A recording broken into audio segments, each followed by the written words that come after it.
about my troubles with the kitchen sink. I try my best to wash them down the drain, but I can see them rising up again. Over and over again. Every morning it's just the same. My head hurts, throbbing with this pain, as I'm hung over and over again. As I'm hung over and over again.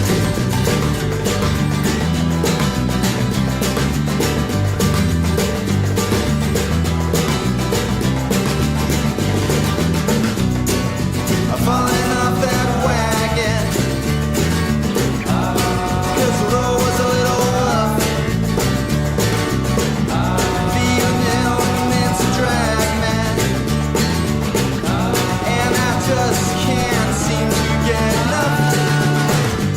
And I swore I'd never drink again, but then I saw her standing next to him. On my knees I fall into the ground. So adios, won't be seeing you around. Over and over again. Every morning it's just the same. My head hurts, throbbing with this pain, as I'm hung over and over again. As I'm hung over and over again. Get ready, modelers. It's time for the one, the only ChadLee Show's After Hours RC Podcast. Your host, the outlaws of scale modeling and possibly model aviation all together, Chad Osmus and Lee Watkins. I'm falling off that wagon, 'cause the road was a little rough. Feeling ill, it's a drag, man, and I just can't seem to get enough. I'm over and over again. Every morning it's just the same. My head hurts, throbbing with this pain, as I'm hung over and over again. As I'm hung over and over again. As I'm hung over and over again.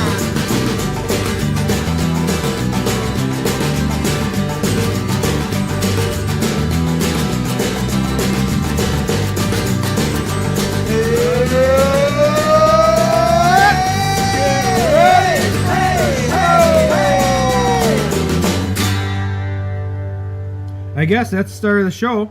I'm Chad. I'm Lee. It's the ChadLee Show.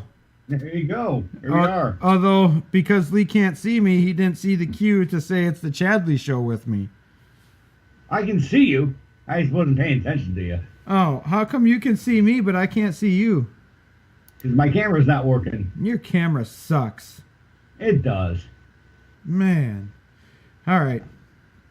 Anyways, ChadLee Show. Just wait. It was going to be the Chad show tonight, but... Yeah, well, the Chad and whoever wanted to join me, but nobody would. I can't say I don't blame them, but hey, let's do the do all over. All right. I'm having fun with my effects board tonight, seeing as I had almost 2 hours to play around with my mixer. I can't help it you can't tell time. Oh, yeah, my bad. Yeah. What was I thinking? I know. But on the plus side, I pre-gamed with a couple of beers, so... Excellent. Mm-hmm. Excellent. Well, let me catch up. Yeah. So I did... Lee doesn't know the name of the show yet because I didn't have it when I sent him the show notes. The 4 pages of show notes I prepared. Ah, throwing me under the bus. Yeah, you know. I'm used to it. No, I sent you the show notes. Didn't I? I only got 3 pages. Yeah, no, I added some after. I added some stuff about the painting.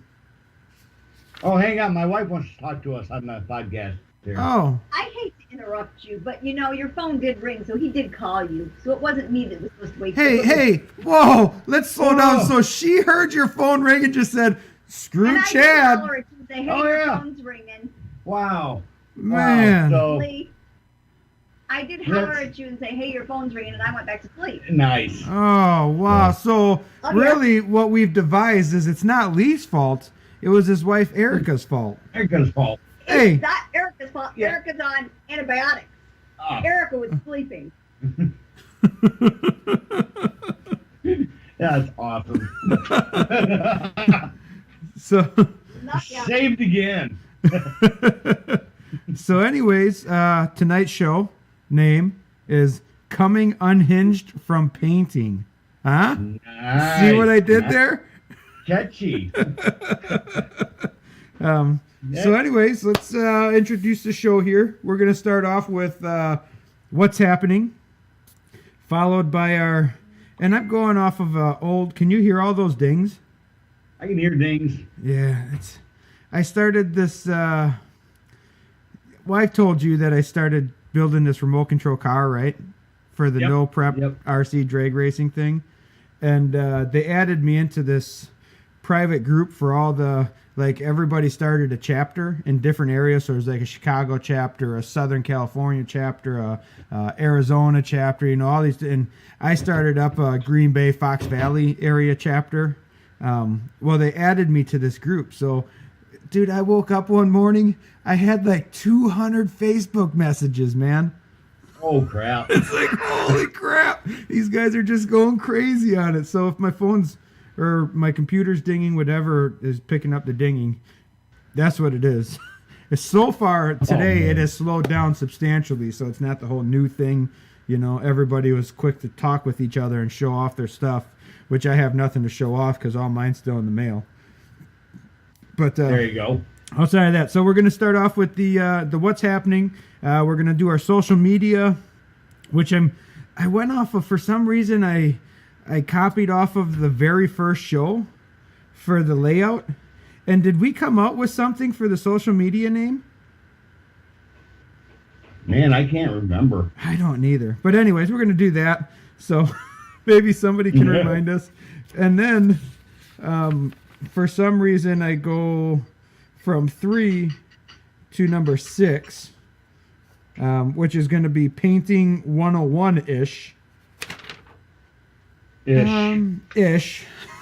Yeah. It's going to be a big ish right now. We don't know if we can really call it Painting 101, if we're really the right guys for that, but we'll make do.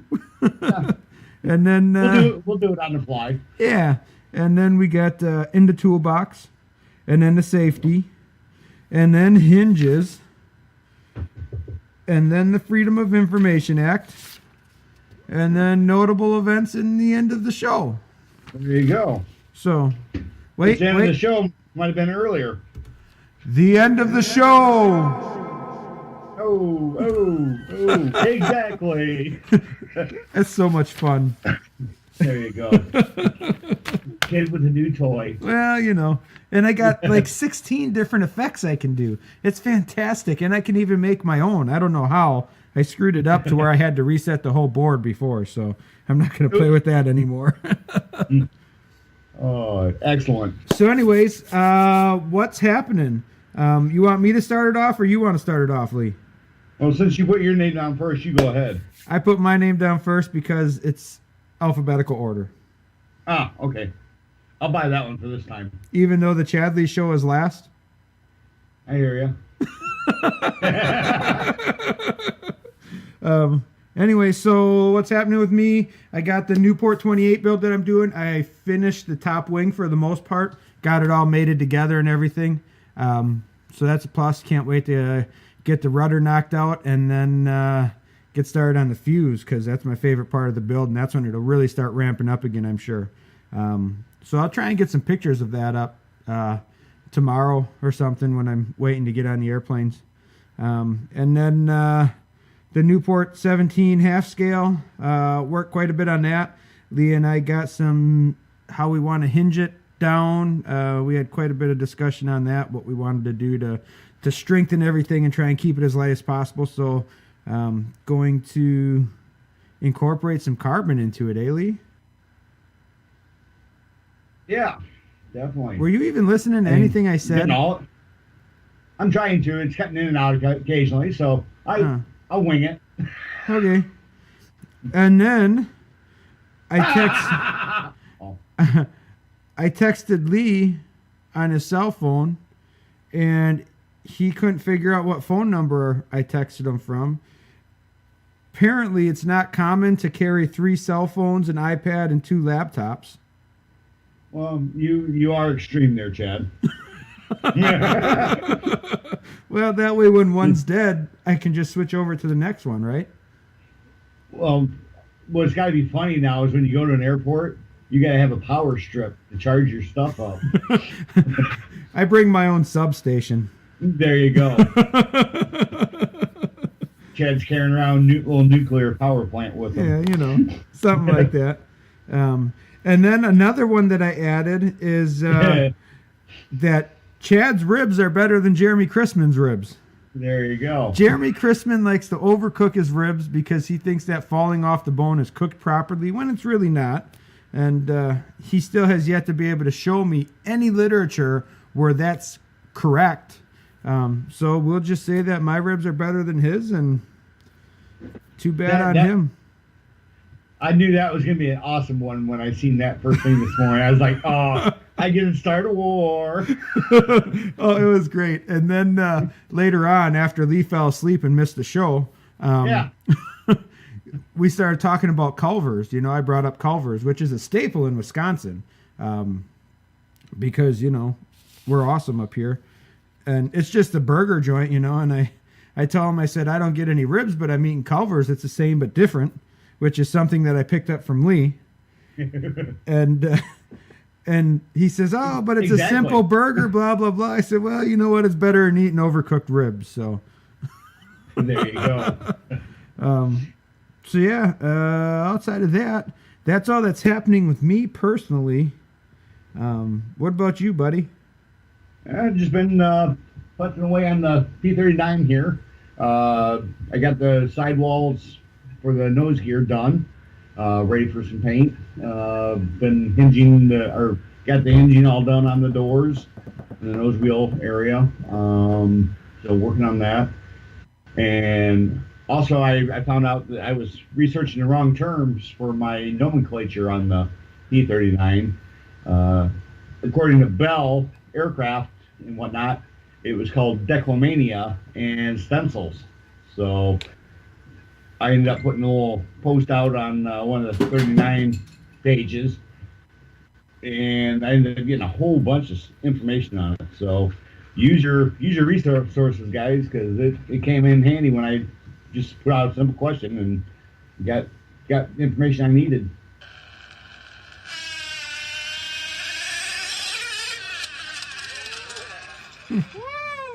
Woo! I bored Chad. I'm sorry. My bad. I'm just watching RC cars drag race down the road. There you go. I thought it was going to be a baby start crying there for a second. Oh, man. So, you got anything else? that's been about it. This weekend was kind of a wash. I had the grandson, so had to play with him, which was way more important than airplanes. So, and now I don't know because I didn't listen to what you just said, but did you talk about the new way that you may have discovered to transfer that declomania, whatever you call it? No, I am going to I'll do a video on that too, a how-to video sooner or later. Pretty sweet. It is. I was looking up for information as far as getting some rub downs, some dry transfer rub downs made for it, and the cost was going to be crazy. I mean, the cheapest I found, which I wouldn't even get all my declomania, it would have been like $68, which isn't horrible. But by the time I get done with the size I needed, it was going to be almost $200. And I was like, there's got to be a better way. So Well, let's not say too much so that we don't bring in too many questions about it. Yep. All we'll say is Lee's going to test it out. He's going to do a video if it works, and you guys will know exactly what to do to make that stuff cheap. Yep, definitely. So I'm all about the cheap stuff, you know. Yes, sir. Heck yeah. I can use that money for something else airplane-wise. So. Or beer. Or beer. Or for the ChadLee show. Hey, or for the ChadLee show, yeah. There you go. Which we got. Man, I'm dropping everything. I hear ya. I've dropped half of my stuff on the ground already. But speaking of the ChadLee show, we got some what's happening in the ChadLee show. Yes, we do. First off, I want to talk about the airplane poll, which is still up, guys. So if you haven't voted, make sure you vote on which airplane you want. The Caudron G6 is winning right now by about 2/3 to 1/3, I'd say, in the votes. Last time I checked, which I caught wind that if the Caudron wins, there's going to be another listener who's going to build one along with me. So, who was actually on the show? It was the last show, right? Mean Green Racing Machine. He did he send you a picture of the plane? He's got a lot more of it painted now. No, I haven't seen that. Yeah. Well, you know, he likes me. But yeah, that's true. So we got that going on, and like I said, once that's done, I'm going to share everything with you guys. I'm going to talk about what I do to research, everything like that. So I think I set the poll up to last like 2 months or something like that, which I'll start going hot and heavy on that one once I'm done drawing the Newport 17, which should be, I'm hoping around Toledo time, I should be done and well on my way building the 17, seeing as I got orders coming in from National Balsa for Toledo that Lee's going to pick up for me if I can't make it. Yep. So I'll be there. Get some balsa wood, guys. Get some plywood, guys. Let's build some dang airplanes. You got her. You know, that's a great place if you want, like, the reason I'm having I'm going to go off on a little tangent here, but the reason I'm having my stuff delivered to Toledo versus just buying it and having it shipped to my house is I like to get the full sheets of plywood so that I can nest stuff into the laser and be way more efficient with it on the laser.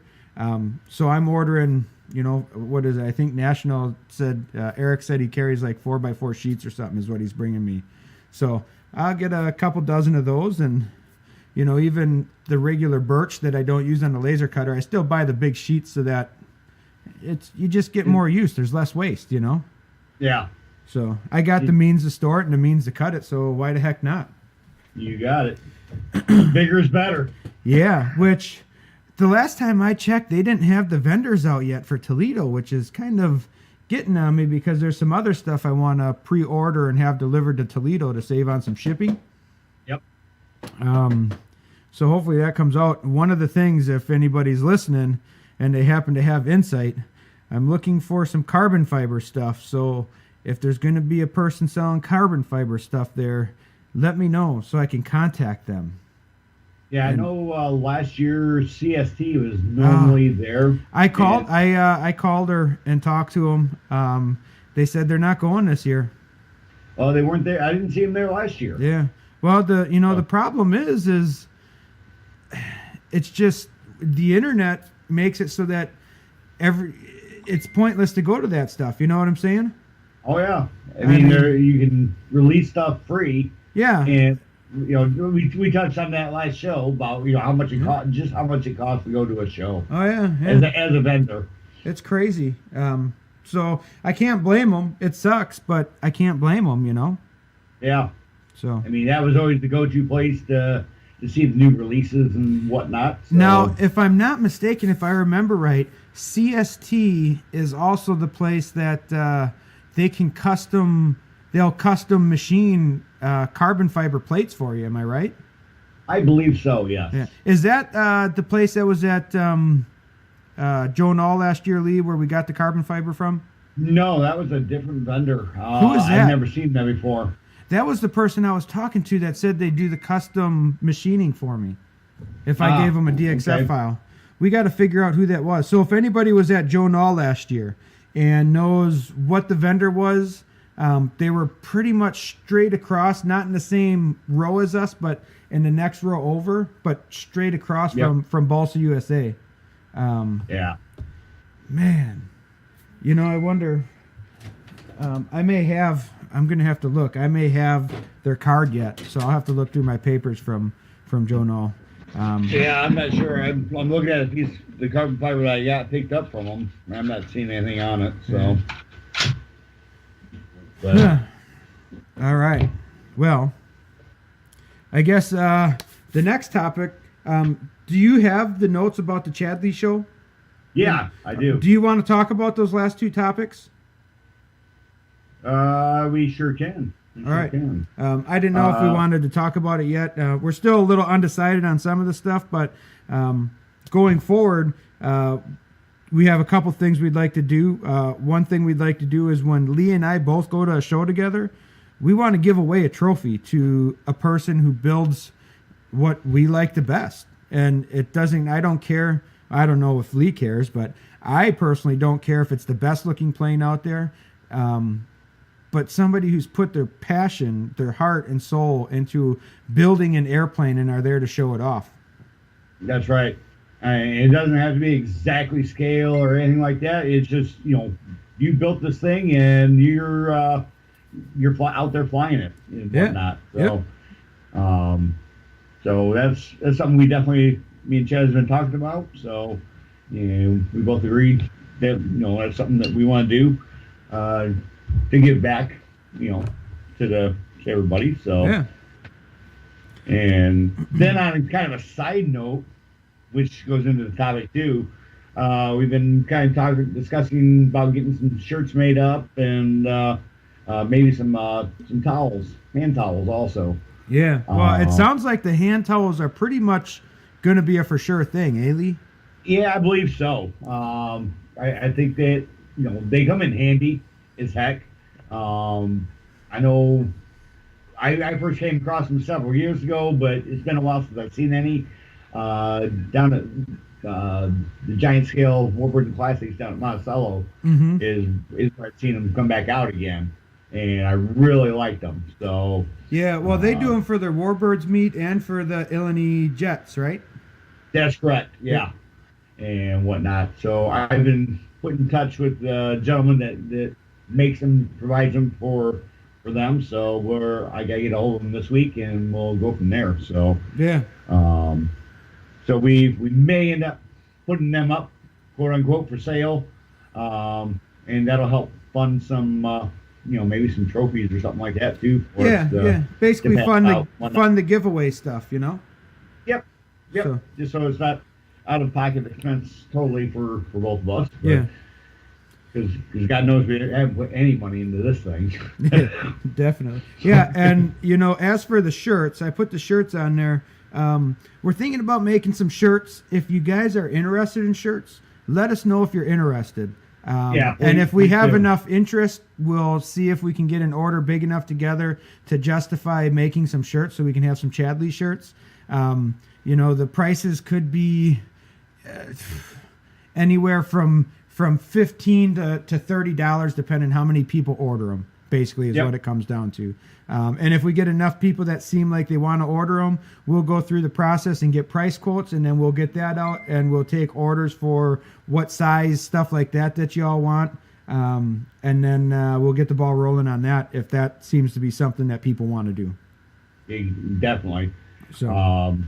And like the towels, those will definitely be going through and doing them. So we'll get that squared away. So yeah. And on that same note, I don't have this written in here, but Lee and I have also been talking about giving something special away to the people who come onto the show and help us out. Our way of saying thanks, Yep. Because it does help the show out to have some new voices and some differences of opinions. And, we've had Lyle Vassar from Best Pilots on. We've had Clint on. We've had the Howes on. So, yeah, we want to thank those people as well. And I've been in contact with several people that we're lined up until summer, dude. Yeah. Well, and we got one big one that I'm really excited about. Oh, yeah. And from my understanding, we've got it. Pretty much just have to pick a date that Lee and I are able to do it. We're gonna go straight to his shop. We're gonna do a walkthrough video of his shop, his stuff, which I know you guys are gonna like because it's a big name. It's one that people really look up to. He has won Top Gun in the past, so he is a world-class builder. So yeah, and he owns a business. All around great guy. Oh, he is. He's a great guy. A personal friend of mine, I feel, and yeah. Oh, definitely. So I'm really looking forward to that one. So that's a big one, and then we've got some local guys to meet, kind of, that are, one of them is down, I think he's down in the Madison, Wisconsin area, isn't he, Lee? I believe so. Yeah, somewhere down there. Lodi, something like that. But yeah, so we got him lined up. I think it's Declan. Yeah, whatever. And then you got a Minnesota guy lined up, too, from what I understand? Well, Minnesota / North Carolina guy. Yeah. Yeah.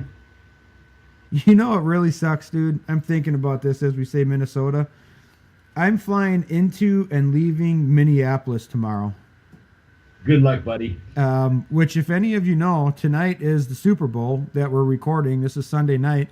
Tomorrow is the day after the Super Bowl, and I'm going to Minneapolis, flying through that airport. I'm getting notices from Delta saying, get there a minimum of 3 hours early. Oh, I can believe that. So try setting up the 4 hours yet. The plus side is I'm going through TSA in Green Bay, so I don't have to do it in Minneapolis, which I think is where the biggest issue is going to be. Okay. Once you're in the terminals, it's really not bad. You go to your chair and you wait for your airplane. Sadly, it could be several hours waiting for your airplane. That's your I return know trip that. was. Yeah. Well, you never get delayed on the way to work. It's only on your way back home. Of course. That's how it always works. Yeah. Before I even got to the airport, I had a notification that my flight was delayed when I was coming back from Vegas. So, whatever. That kind of turned into a 3-hour tour. Yeah. From Gilligan's Island. I had to explain Gilligan's Island because of Chad being so young. He may not have known that one. Gilligan's Island? Yeah. Good. Late after the show, Chad, Google that. Oh. That was a little trip, right? Yeah. Yeah. I'm trying to think how the theme song goes. I can't think of it right now. But sit right back and you'll hear a tale of a fateful trip. That started the USS Minnow. There you go. Hey, Hey. You researched this earlier, didn't? Huh? Said you researched that earlier, didn't you? Yeah, you cut out partway through that sentence. It made you sound like a moron, I'm not going to lie. But anyways, we'll go into the social media thing now, I guess. I saw on a Facebook page, it was actually the Balsa USA. It came across my page, but they put up a post of a guy who was building, he had the box said model airplane kit. I don't know if you saw it. And he's holding a boat. They nailed that one. I have to say they nailed that one. They got their building series thing, which has been entertaining for me to watch. And they said apparently this guy missed the beginner's building, whatever they call it. Yeah. So beginner's building series. That was good. I got to give him that one. That was good. Oh yeah. Actually, I had seen that one at like 2:00 in the morning this morning, before I went back to bed and tried to miss the ChadLee show. Oh yeah. So I thought maybe you blocked me. Nah, I didn't. But yeah, and then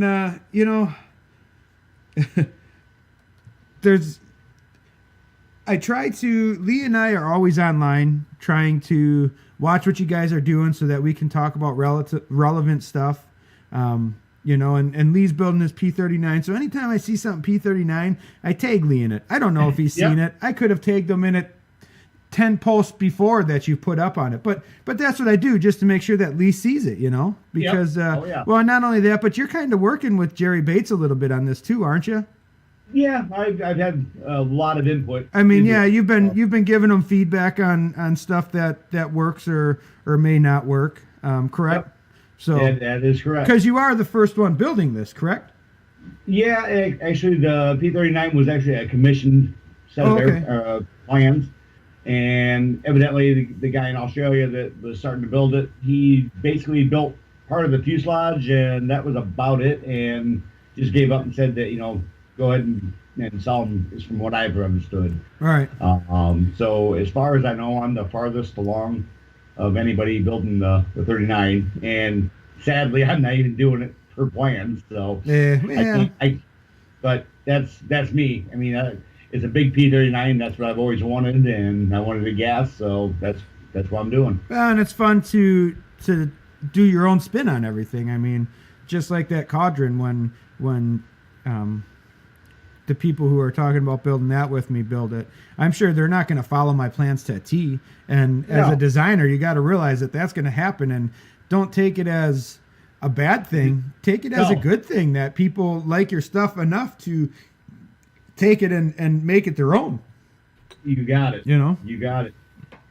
And as a side note too, when we as modelers go through and take a set of plans and we do our own spin on it, you can't complain about things not working out right. Exactly. You can't badmouth the designer if you're not building to his plan. Exactly. That's as bad as the guy who comes up and says, "Oh, doing it like this sucks, but I have no better way of doing it." Well, then don't complain that it sucks, because it's apparently the best way to do it. You got it. If you can't think of a better way to do it, then it's the best way to do it. And if it sucks, I guess it just sucks. But it's the best suck. Oh, yeah. But anyways, on this, so this guy posts this motor, a huge hacker, and he's got his ruler out to show how big it is and stuff. And it's a P39 that he's building, the quarter scale, which to me automatically says, hey, that's the Jerry Bates. That's the one Lee's building. I'm going to tag Lee in it to make sure that he sees it, right? Well, this guy comes back, and I don't have the post in front of me, but he says something like, yeah, but Lee's is going to be gas. Yeah. And I'm thinking, what the heck? Does this mean that he can't follow your post because his is going to be gas? I mean, and us gas guys are the mean ones towards the electric guys. You got it. At least we let them follow our posts. Yeah. So then he goes on to say, oh, well, I've talked to Lee in length or something like that. And it's like, man, I got the picture right by my name. Yeah. I mean, do you not realize that I talk to Lee pretty much on a daily basis for an hour or more? And I mean, I think I talk to you more than I talk to my wife, even when I'm on the road. Yeah, this is true. Well, we don't even answer her phone calls when they call. There's been numerous times where it's, oh, Lee, I got another call. Oh, never mind. It's just my wife. I'll ignore it. Yeah. Well, you got to have priorities. Yeah, so I don't know. I thought it was funny. And, right away I start getting the instant messages of people laughing and you know how that goes. Oh, definitely. What doesn't fun about it? Man, I just couldn't get over. I mean, yeah, you can't do that. It's like, oh, I think I even said something about, man, and you electric guys say that we're bad, or something like that. But yeah, it's the whole dig on the electric, dig on the gas, dig on the glow. Yeah, we got this guy, Adam Klein. You know him, right, Lee? Oh, yeah. Yeah, yep. He's a big glow guy. So he's always getting in there. I just saw a post earlier where a guy was something about he's got a glow engine and then he's switching it over to a DLE 30. It was a Moki glow or something like that. He's switching over to DLE 30 and yeah, I've seen that post. He wanted to know if he could make it blah blah blah. Well, of course Adam Klein jumps in and says, Well, if the glow's working fine, why would you change it? Well, I can give you a million reasons why I would change it, but Oh, yeah. I mean, that guy likes glow, and I mean, I guess if you like taking your fuel and just dumping it on the ground, by all means. Yeah. I mean, that's what's great about this hobby. There's so many different aspects of it. You can do what you want to do and whatnot. yeah, so. and you know, it's like the whole Ford, Chevy, Dodge, domestic import, even though I really don't think there's a domestic vehicle anymore.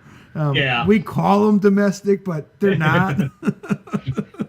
You got it. When a Honda has more stuff made and assembled in the United States than Ford and Chevy do, Yep.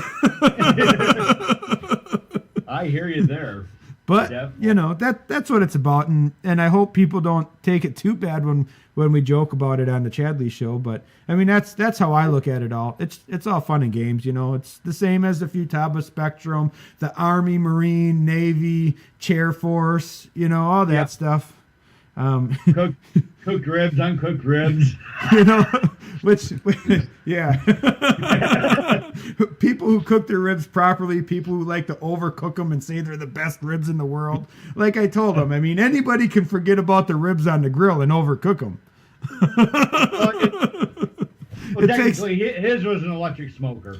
Well, that's how he can forget about them so easy. Maybe That's if right. he didn't use electricity and actually had to watch his fire and man his fire, he could cook his ribs a little better. But, you know, it's all in what you want.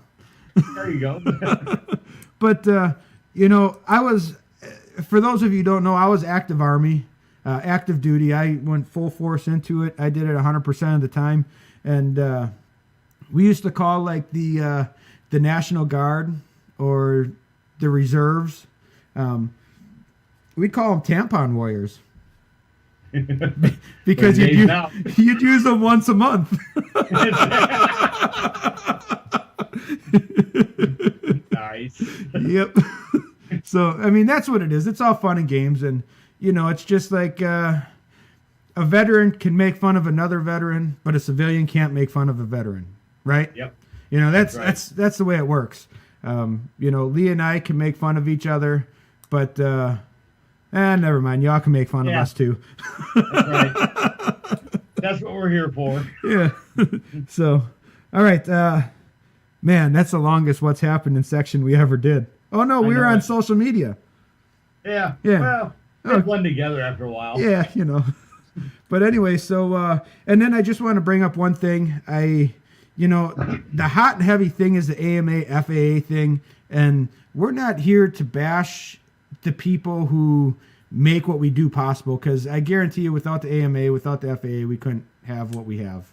That's right. So, or at least that's what I'm going to say. So anyways, any of that kind of stuff, we're not going to let on our page. There's plenty of other pages that do it, and I get so sick of hearing it. And all it is to start an argument. I guarantee it. I don't care what anybody says. The only time they post that stuff is because they want an argument to start. They thrive off of that stuff, and that's not what our show is about. So if you post that crap on our page, we're going to delete it. And I apologize for deleting the painting 101 suggestion. I don't know what happened, but that had nothing to do with it. But I did delete the post about the FAA AMA thing. We don't want that crap on our page. So if you're going to keep posting that kind of stuff, I'll just block you from the page. I don't care. We don't need listeners that bad. And if that's what the show's going to turn into, I'd rather not do it. So, yeah. I mean, we'll answer any of your questions and whatnot. Yeah, I mean, if you have a legitimate question about that, fine. We'll answer that question what we feel. But just, you know, what do you guys think, to try and get an argument started? You know, if you have, hey, what's the website so that I can register? Or where do you think is a good way to display it so that it's an inconspicuous spot or whatever? We'll talk about that stuff, but we don't need to get into the politics of it. No. And that's one of the biggest turnoffs that, you know, I see something like that, I'll just blow right past that post or whatever. So, I mean, like you say, it's been beaten to death so much that I got more stuff to do than that. Well, and like Pete Goldsmith said, we want to talk about the new relevant stuff. You know, I don't care about the past. You know, we want to go forward, and it is what it is. Us complaining about that stuff ain't going to change it. So, Yeah. All right. You got it. Moving on. Here we go. Painting 101-ish. Ish. Ish. Heavy emphasis on the ish. Yes. So I broke it down into, what did I do? I did four. I did Yep. 4 things. I got latex. I've got automotive paint. I've got rattle can, and then painting your markings and stuff like that. Yep. Yep. Which Definitely. basically sums it up for the most part without spending 10 hours and 3 shows. So For sure. what do you want to talk about first, Lee? You pick it. Latex, automotive, rattle can, or painting markings. Well, I'm going to go with what I've got the most experience in, and that's latex. All right. Fantastic. Basically, when I first got into doing the giant scale, the very first plane I built and whatnot, I did automotive paint. And it was expensive. I thought we were talking about latex. Just hang on. Oh, okay. There, buddy. Okay. My bad. Easy, boy. Let me watch some more YouTube videos while you talk. There you go. Turn the volume down a little bit so it doesn't sound like a baby crying in the background. But I ended up getting into the latex, and that was back when Roy Valancourt put out that article about painting with latex and whatnot. I like it because it's cheap. You know, you'll find out I tend to be on the cheap side kind of guy. I'll try to get away with stuff. But anyway, you can almost paint a 5th scale warbird for like $12 with latex. Goes down nice. You can get color matched and everything to what you want. Usually go down to like Home Depot and get bare paint sample for like $3, and that's enough to usually paint an airplane. That color anyway. So, but I know later on we'll definitely go into when I get ready to start doing the P39 painting. I'll probably chime in and do a little bit on that, videos or whatever. Well, I actually have a Smoothie XL that's ready to paint for the most part, Solar Tex. So I think when you're ready to paint the P38, P39, whatever it is you're P39. building. He was only one off, 1 inch off too. How soon do you think you'll be ready to build or paint that? I'm gonna say it's gonna probably be about another month. All right. Yeah, that'll be good timing.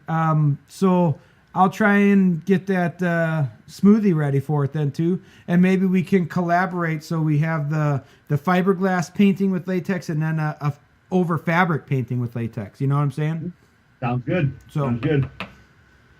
Which, Yeah, judging by the person it's going to be red. Okay. Red or chrome. It's for Roger Chrome Denny. fabric. Who's it for? Roger Denny. Ah, okay. Yeah, it's gonna have that can't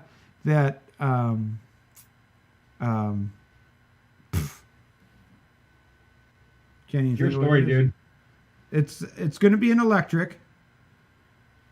It Okay. uses 2 motors. Oh, the counter rotating? Counter rotating, that's it.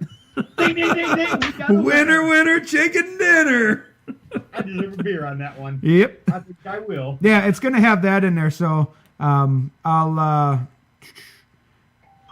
got a little bit of work to blend that in because I'm gonna try and sleeken it up a little bit, pull out the scoop, stuff like that.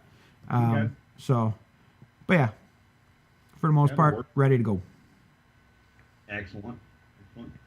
But yeah, I think when we go to do the paint things, I don't want to say we're going to do a seminar, but we'll kind of do we'll just call it half ashes how-to video, Yeah. something like that. So. Take a bunch of video, group it all together, and Yep.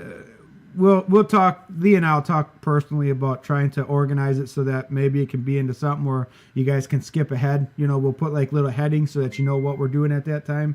So because it'll probably be a super long one, but then you can skip to what you need to watch. Yep, definitely. Kind of like that Tri-Pacer video I did. You know what I'm talking about? Yeah, For Balsa. So something like that. So. yeah. And then I mean, the nice thing with the latex, you can go through you can pretty much paint that inside of your house and whatnot. You just got one thing you do got to be careful of is to overspray a little bit. You shouldn't get a whole lot, but you will get overspray in the air and whatnot. But the chemicals, you're not going to have the smell and stuff like that. Uh-oh, I see Chad laughing. His forehead just got really straight when he was laughing at that one. Oh, dude. It's fun watching. You know what? I'm gonna just throw in a little plug. For the shows, I'm getting this remote control car ready to do drag racing. And I want to get some of the people that go to like the shows that Lee and I go to together to build one also so we can do it at nighttime. Dude, it'll be a blast. There you go. So check out if you're interested and you're going to any shows that Lee and I may be going to. It's NPRC, No Prep RC Drag Racing. Check it out. Just Google it on Facebook. It'll bring up one of the groups, I'm sure. But yeah, it's gonna be a blast. Lee, I'm building one for my wife too, so I'll let you drive hers. All right. It'll be pink and probably pink. probably show up late, but Well, that works. All right. So, anyways, let's get back onto the painting. I'll quit watching videos. All right. I think we're moving up to automotive paint. No, you couldn't have talked about everything. Did you talk about prepping, thinning, the type? I thought we were going to cover that in kind of like the how-to video. No, we're going to talk about it right now. We're doing a whole segment on this. This is what people want. So, anyways, I'll go on. They get, they don't throw a fit, like you said. Do you not have these notes? I only get what you kind of give me. I added a bunch more to it. I hear you. All right, so I'll go on from here. So I want to talk about prepping. If you're prepping for latex paint, I like to blow off my airframe, blow it all off, and then use alcohol. And it doesn't have to be like straight isopropyl alcohol, but Windex works great because it's got alcohol in it and it dries quickly. That's the key. So rub it down with that. If you're doing fabric, make sure you let the fabric fully dry before you start painting because the fabric will hold that moisture a lot more than, say, if it's fiberglass with automotive primer on it. So you want to do that. And then I want to talk about the different types that I personally like to use. Do you do anything different with the prep, Lee? Not really. We do use a degreaser on occasionally. Well, Windex kind of is like that with the alcohol. Yeah, it is. So yeah. But yeah, you want to make sure all the oils from your hands and stuff are off, I think is what you're getting at, right? Exactly. Yep. Exactly. I got to make sure we get that out there for the drinking game at home. So. Yeah. And then the type, I just get an exterior paint. I always try to get exterior versus interior because of the UV protection as well, which I don't think is a crazy big, but it also will help it from fading as quickly. Yes. So I get an exterior. I always go with the highest grade available because, to be honest with you, let's face it, you're buying a little freaking sample basically is what you're getting for $5-6. If you can't afford $5-6 over $3, what? Then maybe you shouldn't be building a giant scale airplane. You got it. You got it. So, because I mean, that's matter of $3 to paint the plane. I waste more than that by accident. Oh yeah. And then the other thing I want to talk about. Oh, what were you gonna say? Oh, getting the best paint you can. I mean, definitely go with that exterior grade. Yeah, and then they have some, and I don't know exactly what it was. All I could find that was different was it was mildew resistant, and I think it had like silicone or something in it, but it would not let you tape anything to it. Like you would take masking tape and you would put it on and you'd hold it up and you could watch the masking tape fall right off the airplane.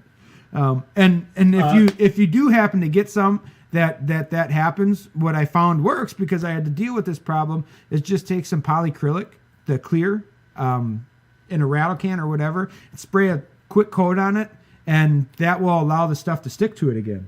So I don't know if that's what it was. That's the only thing I could think of that was different from any of the other cans of latex paint that I had in my shop. Was this one specifically said mildew resistant on it? Now the other ones in like the back, it said mildew resistant and stuff like that, but this was like plastered on the front of it. So I don't know if it had more of the stuff or whatever, but yeah, it wouldn't let anything stick to it. Nothing. Yeah, that's, the silicone is a key factor in that because, silicone won't even stick to silicone usually. Yeah. So, I mean, it's funny because I put duct tape on it. yeah. That Gorilla permanent duct tape, you know what I'm talking about? Oh, It's not 100-mile-an-hour tape. It's like 500-mile-an-hour tape for all you veterans out there. There you go. But and that wouldn't even stick to it. So probably make it great for cleaning. Yeah. Just hose it off. Yeah. So yeah, that was that. And then I want to talk about. Go ahead. Before you get going on that, you was talking about tape. One thing, there's all kinds of masking tapes out there. One of the best ones we found is lacquer tape.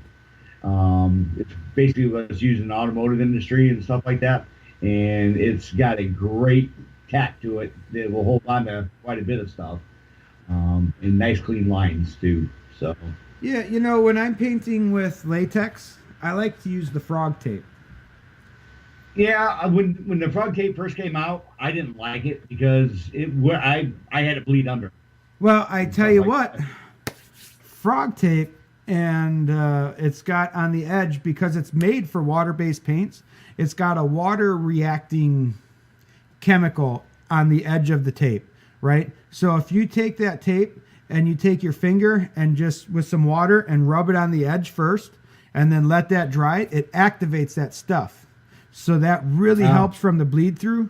The other thing I do is spray the clear or the same color after I tape. And that helps a lot. But another thing I want to direct you towards Keith Trammell, I believe his name is. You know who I'm talking about? He's got the Facebook post with the football player. I think his son or grandson or something like that plays football. He just did a huge thing on figuring out, testing different ways for tape. Try and find him and that. I'll message him and see if I can get that information from him to put on the ChadLee page. Okay, excellent.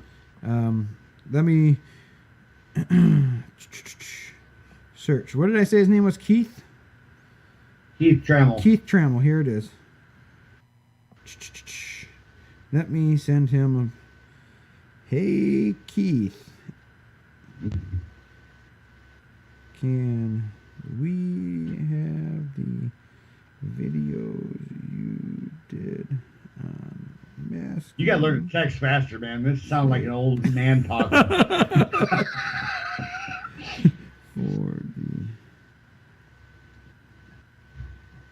I'll drink a whole beer by the time you get that text done. To put them up for everyone to see, because we are awesome and lazy. You got it. There we go. So we'll see what happens with that. There you go. And now let's talk about thinning it if you're going to spray it. Because let's be honest, that tri-pacer that I had that I flew last year, that was must have been painted with a roller. And you could tell it was painted with a roller. And if you're going to paint with a roller or a brush, you still want to thin the paint so that it flattens out before it dries. Yep. Otherwise, it looks like the wall in your house. But from a distance, nobody noticed, so it was fine. Nope. Especially if you use light colors like that one was. But if I'm going to be spraying it, the first thing I do is I put Floetrol in it. And what that is it's a stabilizer for latex. I don't know how many people know the way latex is chemically made up. Keith said, sure, no problem. So hopefully we'll get those on soon. But anyway, you can read text a lot faster than you can write them. That's because my fat thumbs don't have to find every button. Understood. But yeah, so I use Floetrol, and I know there's some other ones, but basically what it is the colors in latex really, from what I understand, it really isn't a liquid. It's more of a solid, and the pigments can actually run in latex without you getting an actual run. You know what I'm saying? Oh yeah. And so the Floetrol or the spraying additive helps stabilize it so that doesn't happen. It makes it so that as you're spraying it, it doesn't dry in the air as well. It keeps it moist a little bit longer so that it can lay on the product, because that's another thing with latex. It dries so fast that Yes. it can dry before it actually gets to the plane. Yep. And you'll usually see that as it'll look like there's a dust on Yeah. top of the airplane when you're spraying it. Yep. And 9 times out of 10, you're spraying it at way too high of a pressure. Yep. It's It just is usually atomizing the it case. too much. Yep. So and then that brings us to the other thing, what to thin it with. You know, you can thin it with water, and I've done it with water, and I've had it work out fine. But I prefer to use alcohol-based thing, which is the blue windshield washer fluid. Lee, are you still there? Lee, you there? I got out. All right. Anyways, I prefer to use the blue windshield washer fluid, and the reason you want to use the cheapest stuff, and I think we've talked about this once before, but the reason being is it's got alcohol in it. The cheap stuff has the least amount of detergent in it.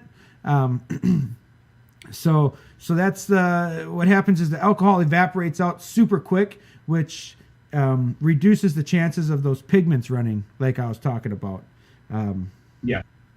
So yeah, that's what I prefer to do. I've never had the blue windshield washer tint my colors. If it hasn't tinted them enough to where I've ever noticed it. No, about the only time I've ever seen any tinting effect on that is when you're mixing up a real white color, like white or something like that. You'll get a little tinge of blue when you're mixing it up, but when after it dries out, it's gone. Yeah, I mean, it's gone. So, as far as thinning it out, you know, basically you want to get it to almost the consistency of like a milk or what have you. And when you go to spray it. And you'll kind of figure it out. I always suggest people to do a test sample first. You know, you can mix up a little bit and just do a quick spray. It won't take that long, and you'll know if it's a good mix or not. If it's giving you a bunch of globs to where you see where it won't flatten out, you may want to thin it up a bit more, or if it's not coming through your gun, it's kind of spittering and sputtering out of your gun, thin it up a little more. But at the same time, if it just poofs into the air and leaves that dusting like Lee says, sometimes that's because it's a little too thin. Yep. Too thin, running too high pressure. Yeah, so you'll be able to tell pretty quick. And it's not an exact science. You got quite a bit of a barrier, you know, a tolerance, I should say. Yeah, and definitely don't try it on your very first build that you want to paint with. Try it on sample piece, and don't just try a little tiny, 2-inch by 2-inch piece. Try a good size area so that you get the hang of it and whatnot. And I know we touched on it once before too. Was after you shoot with latex, sometimes it'll look like it just totally screwed up and you want to wipe it all off. Give it a chance to dry out. Give it an hour and come back and look at it. Because, like you said, with the pigment, sometimes it'll look wrong right after you get done shooting it. Let it dry, and sometimes it'll actually correct itself as it's drying out. So, but that's where the experience will actually come into play for you too. So don't be afraid of it. There's no reason at all to be afraid of trying it. So yeah, it's fairly easy, and if you don't like it, you can sand it off and start over if you really want to. Yep. So, And just so you know, if you decide to paint with yellow, you're going to have fun with it. You're going to have to put several coats. Yellow is about the worst color you can actually paint. Yeah, yellow. Yellow sucks. One thing I can tell you is use, and it may sound odd, but use a little darker base underneath the yellow. Yep. It'll help it out Yep. a lot. You got it. So, Like my DR1, when I painted that, I think I had to end up putting like 6 coats of yellow to get the exact color that I was going for. yeah.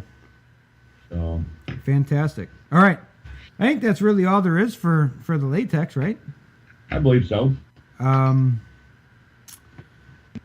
Let's We'll definitely go into more detail on it when we do the video. yeah, Stuff like that. yeah. And I know a lot of you guys are getting ready to paint now, which is why you keep bringing it up, which is fine. That's why we're talking about it again. Let's talk about let's go to the rattle can next, because that's probably the next easiest one to do. Yep. With rattle can, I just use like Krylon or Rust-Oleum. I mean, they have a lot of colors out there. So one thing you got to remember is if you start with latex, you have to finish with latex. And anytime you switch over to do something in latex, you can no longer use like the rattle can or automotive paint over the top of that. I think Lee's gone. So yeah, and to give you an example, my Newport with the Solar Tex was just painted with Krylon. Real light coats again. You don't need to do anything super crazy. But if I can use a rattle can, I prefer to do that because it's way easier. I don't have to worry about cleaning up my airbrushes, stuff like that. Normally a couple cans of rattle can spray paint, and you got plenty enough for an airplane. Yeah. So yeah, I mean, there's not really a whole lot to go into about the rattle can. If you're masking off stuff like that, I still use the same stuff. With the rattle can stuff, I tend to start using a lot more fine line tape and then masking tape to the fine line tape. You know what I'm saying? Oh yeah. So And basically, one thing too is when you go to start, if you go to do markings and whatnot, make sure you give that a little bit of time to dry it out too, because you can start lifting the paint up pretty quick. yeah, I like to give it a good 24 to 48 hours before I do any kind of masking. Yeah. So no point in rushing it. It's taking you plenty long to get to that point. You don't want to rush it and ruin all that hard work. That's right. So That's right. all right, let's go on to automotive. And now one thing about automotive that I want to mention, anytime I fiberglass anything, I use an automotive high build primer. Yep, lacquer primer. I even use that for the latex. Yeah, I do too. Just because it's gonna work the best and get you to where you need to be way quicker and way easier. It sands super easy. It goes on super easy. I don't even spray mine on. I brush mine on. There you go. It gives me a lot more that I have to sand to take off. But I'm also the guy who I won't do the extra coat of epoxy or finishing resin. Weave up. So I mean my weave it's soaked through everything good, but I don't fill all the little dimples with the resin. I use the automotive primer for that. Okay. So that's one of the reasons why I Paint it on. brush it on versus spray it on. And the only reason for that is I think sometimes the automotive primer sands better than a lot of the finishing resins do. Yeah, I mean, it depends on which finishing resin you use also. Yeah. Too, so there's definitely different grades and whatnot. So yeah, so that's where I'm at. There you go. Like we said a bunch of times, there's 100 ways to skin a cat. So long as it gets you where you need to go, that's all that matters. Yep. Obviously, the automotive is going to get, if you got a highly reflective air or paint job you want, that you're going for that, you're looking 3 feet into the paint job. Yeah, you're gonna want to go with something like that. So, Oh, go ahead. I was gonna say, not to mention you're gonna throw some serious money at automotive paint, and then you need respirators and stuff like that if you want to, you don't have to, but Hey, if you, that's you, yours. you need a respirator. That's what we're gonna I know say. it. End of story. I hear you. But no, on that note, with the big depth, super glossy finish.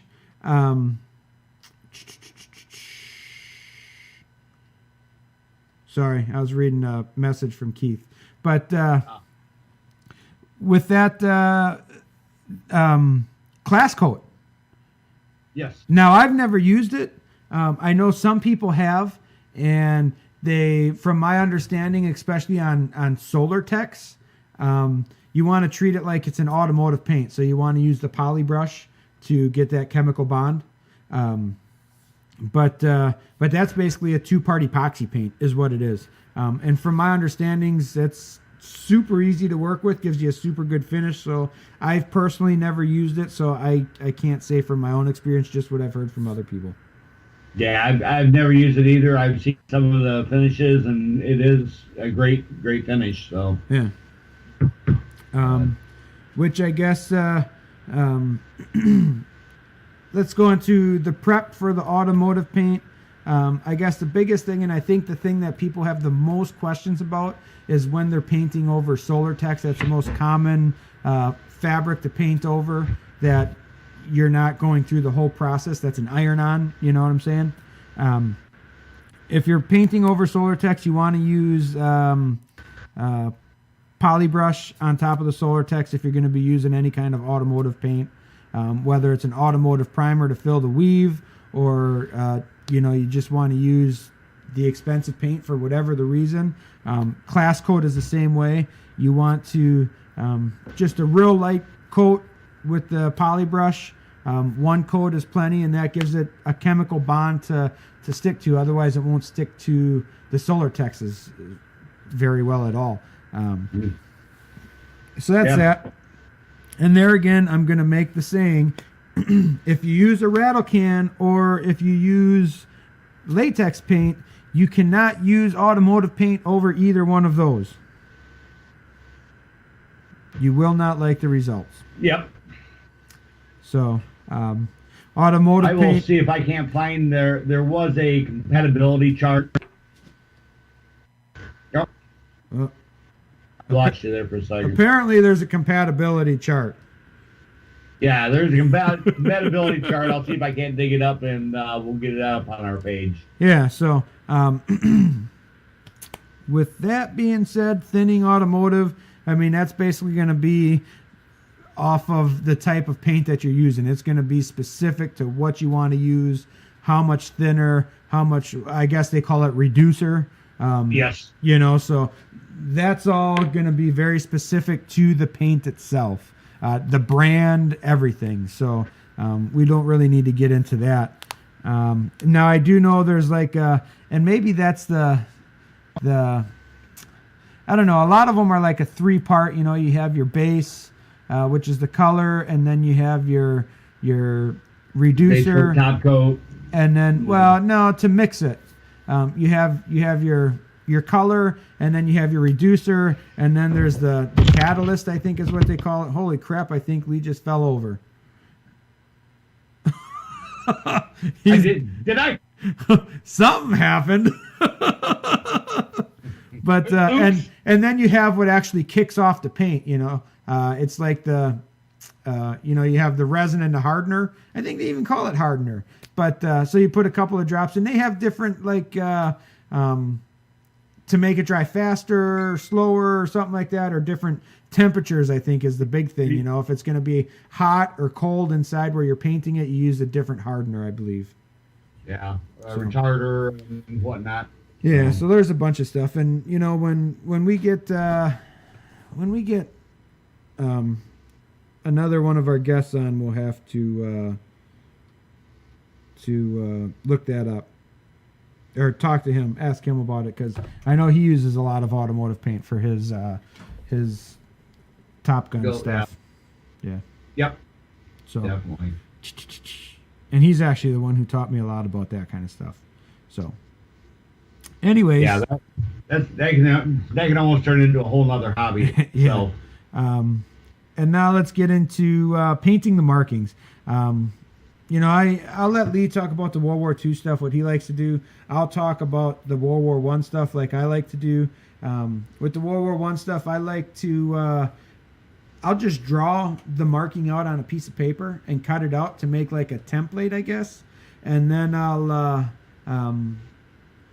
use a pencil and just basically trace it onto the wing. If it's Iron Cross or the Maltese Cross or the rondelles, that kind of stuff. And I may actually use like a sticker template too to get a crisper line. But then I like to hand brush it on. And now I do that with latex. And I like to thin the latex to try and get out some of the brush strokes, but I don't want to remove all of them because, let's be honest. Think about what was going on in World War I at the time. And even World War II at the time. They used what they had, and they would brush the stuff on. They would use push brooms, all that kind of stuff. So the stuff isn't perfect, and in my opinion, you want to kind of leave a little bit of that imperfection, and that's what really starts to make it look super scale, in my opinion, especially when you start rubbing some grays and stuff like that over the top to weather it in, or some graphite, or you know what I'm saying, because then each one of those little imperfections that you have will grab a little bit of that, and that's what really starts to enhance everything. You got it. You got it. So yeah, that's what I like to do. Thin it out a decent amount, but not so much that it lays perfectly flat. You want a little bit of the brush stroke. And I when I decide what size brush to do, I just I keep getting distracted by these messages coming in. I just Step away from the phone. No, it comes in on my computer screen too.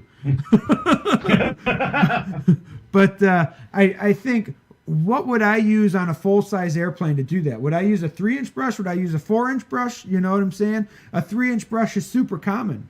So now if I'm building the 3rd scale plane, I'm going to grab a 1-inch brush. That's roughly 3rd scale of a 3-inch brush, right? Yep. So now my strokes, you get kind of that into it also. And does it really matter? I don't know, maybe not, but it makes me feel good about it. That's all that matters. You know what I'm saying? So that's my take on it. Yep. And as far as doing the World War II stuff, obviously I ended up buying a vinyl cutter because we used to get vinyl mass cut. And it really depends on how you're doing it. If you're going for that super crisp showroom factory look or whatever, you want that nice crisp line that you can get. Yeah, with, and in World War II, they would have had more access to spray guns and stuff like that also, I think. Yeah. Yep. So, yeah. For sure. Which I can actually go back to even just painting, like your camouflage colors, whether you have a hard declination line or if you're going to have a soft edge and whatnot, which we'll kind of cover on the how-to video. But as far as the markings, one of my best examples that I've got of, I don't want to say paint incompatibility, but they didn't work out all that great, was on my Spitfire. Went through and painted the whole airplane in latex, and then when we went to lay down the roundels and whatnot, you could actually see where because we use Model Master for all the roundels and the coverage and stuff. Nice. That thing is freaking huge. It is. Pete Goldsmith just put up a picture of his wing for that 126, that sailplane he's been doing. If any of you guys are following that, it is freaking massive. Sorry, Lee. It's fine. So anyway, we ended up using Model Master acrylics for all the insignias and whatnot.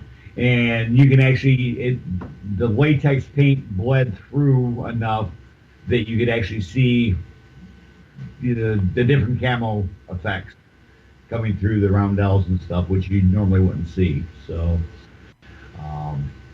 but yeah, I mean, you got to do your research too when you're doing your markings and stuff. Some of the World War II stuff, if you're doing a plane that was getting ferried over to the war zone or whatever, a lot of times they hand painted transit numbers on it. Let me stop you right there. Anybody that frickin' masks off their D-Day stripes, I will call you out every single time and tell you it's wrong. Yep. They put those on with dang push brooms in the middle of the night. They did not mask those off. Nope, they did not.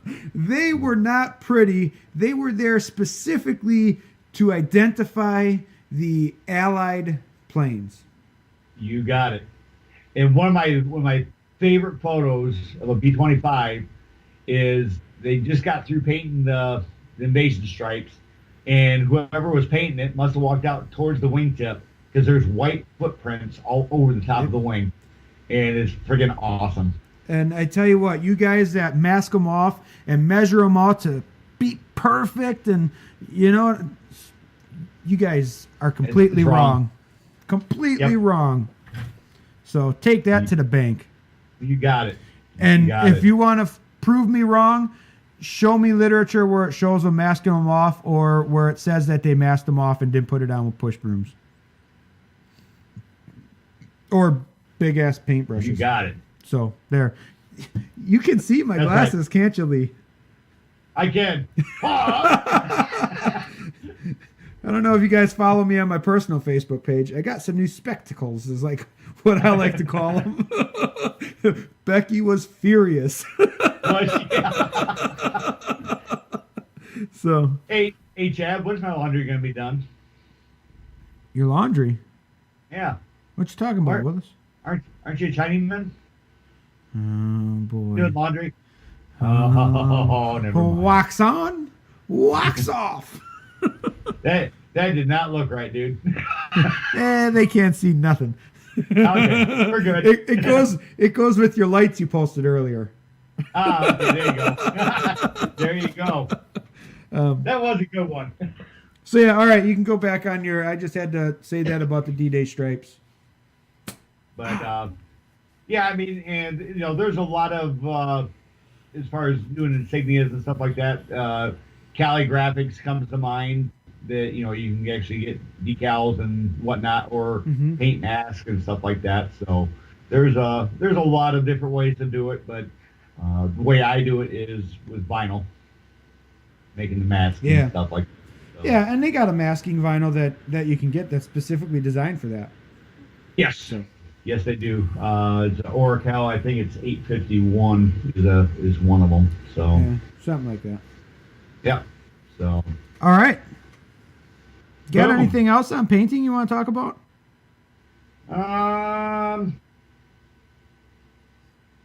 If you're gonna do the automotive stuff, don't do that in the house. Yeah. Yeah. And the automotive stuff is flammable and whatnot. So don't think you can go in your little garage and turn on a space heater or a gas burner or whatever to try to keep it warm and paint with all the fumes and whatnot. I plan on doing that. Sorry, that's you. It's so cold up there that your furnace only gets heat out 2 foot anyway. So. Well, that's all right because I got my furnace upside down. So. That's right. Well, yours is going to work better because we put the afterburner on there too for preheater. Yep. So. All right. So I guess that's all about painting. If you guys have more specific questions you want about painting, you'll have to ask because to cover everything, start to finish, it would take a long time. Yeah. So if you want something, and even if you want something specific, if you want to talk about just masking, we can have just a whole segment on masking, So, or picking out the colors, or you know what I'm saying. There's crap loads of stuff into painting. You know, that's why it takes almost as long to paint your model as it does to build your model. Oh yeah. So You got it. or at least sometimes it can, not always. But No. well, Usually when you get the plane in fiberglass, you know, if you're doing like a World War II, once you get the fiberglass, you've got the build about halfway done. yep. Well, I like to say once it's framed up, you're only about 10% of the way. Yep. You got it. Because there's a lot more work after that. Yep. So It doesn't seem like there's a lot, but there is. Yep. So So yeah, let's we're done with painting, eh? yep. Let's take a quick break. Sounds We'll take a break. We'll get started after the break with In the Toolbox. So good. Ooh boy. let's plug Lyle, because I think he's going to be coming on the show here in the near future again, isn't he? Yes, he is. Yeah, so let's plug Lyle with Best Pilots. All right. Hi everybody, Chad Osmus here from the ChadLee Show. I want to talk to you a minute about the most historically accurate, lifelike pilots in the RC hobby. Best Pilots are the pilots of our choice, so accurate they are displayed in some of the world's premier aviation museums. Lyle Vassar of Best Pilot produces hand-sculpted and molded figures approximately 1/5 scale in size. Each pilot is a reproduction of actual World War II pilots, including U.S. Marine Corps Pappy Boyington, U.S. Army Air Corps Bob Sweeney, Royal Air Force Sailor Milan, German ace Gunther Roll, and Japanese ace Saburo Sakai.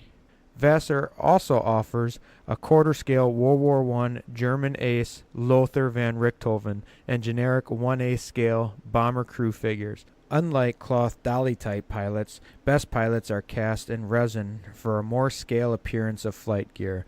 And also unlike dolly pilots, Best Pilots are sculpted in realistic, seated postures and will stay that way no matter how grueling the mission. Prices range from $65 unpainted to $235 painted for 5th scale and $95 unpainted to $235 painted for quarter scale. Also, Best Pilots can be turned into personal versions of yourself. Using a 3D printed face matched to photos that you provide, these amazing mini-me's are truly the ultimate final touch for anyone's scale airplane. Available painted or unpainted, email lylevassar@typepad.com for pricing. Don't fly with dolls, fly with Best Pilots.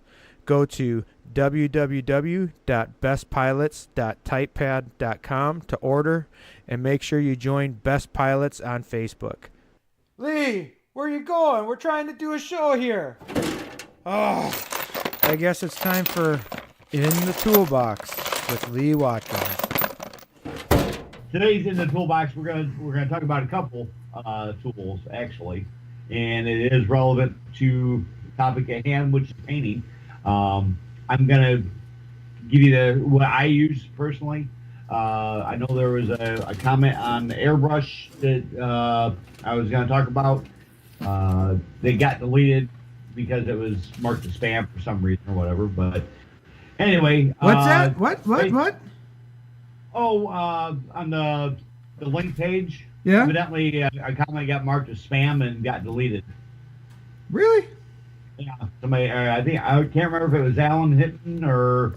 Oh yeah, about the Badger airbrushes, right? Yeah, I seen that, and then next thing I know, it was gone. So, but anyway, the first one I'm going to talk about is the Central Pneumatic touch-up gun. Basically, a 6.75 ounce touch-up air spray gun. That's basically what I use for basically all my base color coats that I put on the airplane. It's small enough, it's light, it works out pretty good. Their description is the spray gun is perfect for adding those finishing touches for auto detailers, at-home hobbyists, and mural artists. This gun delivers even paint coverage thanks to the conventional material transfer and siphon feed. We was going French on that one. A great spray gun for artists and auto body detailers to get unique and efficient detail designs and artwork. So, it's through Harbor Freight. It's $14, so it's a cheap good gun. Even, if you got some money to throw away, you can buy a few of them, and you don't even have to clean it up then. Just throw the dang thing away when you're done. So I usually have 2 or 3 of them laying around just for backups later on. So that's number one.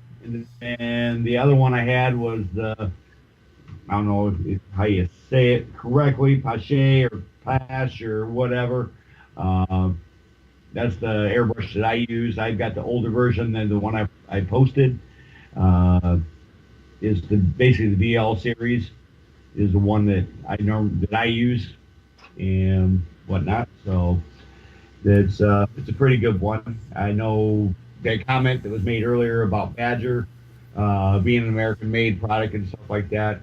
I've never used one, so I can't attest to how good it works. I just know that the Pache, I've had great luck with it. So that's what I use, and that's what I'm going to recommend anyway. So I'm not going to recommend something that I haven't used and say it's great and have it come back to bite me in the butt later on. So Yeah, I've never used the Badgers either. One of my buddies did. He's always had good luck with it.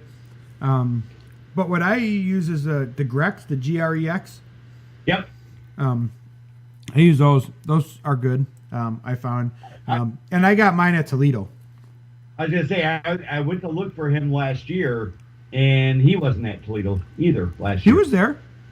Where? I never seen him. He wasn't in the same spot anyway. You know where Balsa USA was?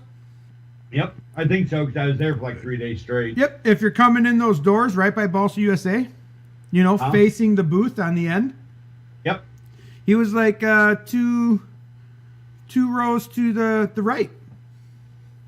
Yeah, I didn't see him there last year. I don't know. Maybe that was the year before. I don't know. That was the year before because I went specifically looking for him last year and I didn't see him there. So, but then again, last year there was a lot of vendors that was not there. Yeah. Well, they were 52 slots down. Yep. So, and that was with giving slots away. Yep. Definitely. So. All right. But so anyway, that's in the toolbox. I do have the links up in the link post, so yeah, you can take a look at them there. I'll have to try and get the Grex one up too. There you go. I don't know if they're American made or not. Yeah, I don't know either. I know another good one that I've seen good results with is Iwata.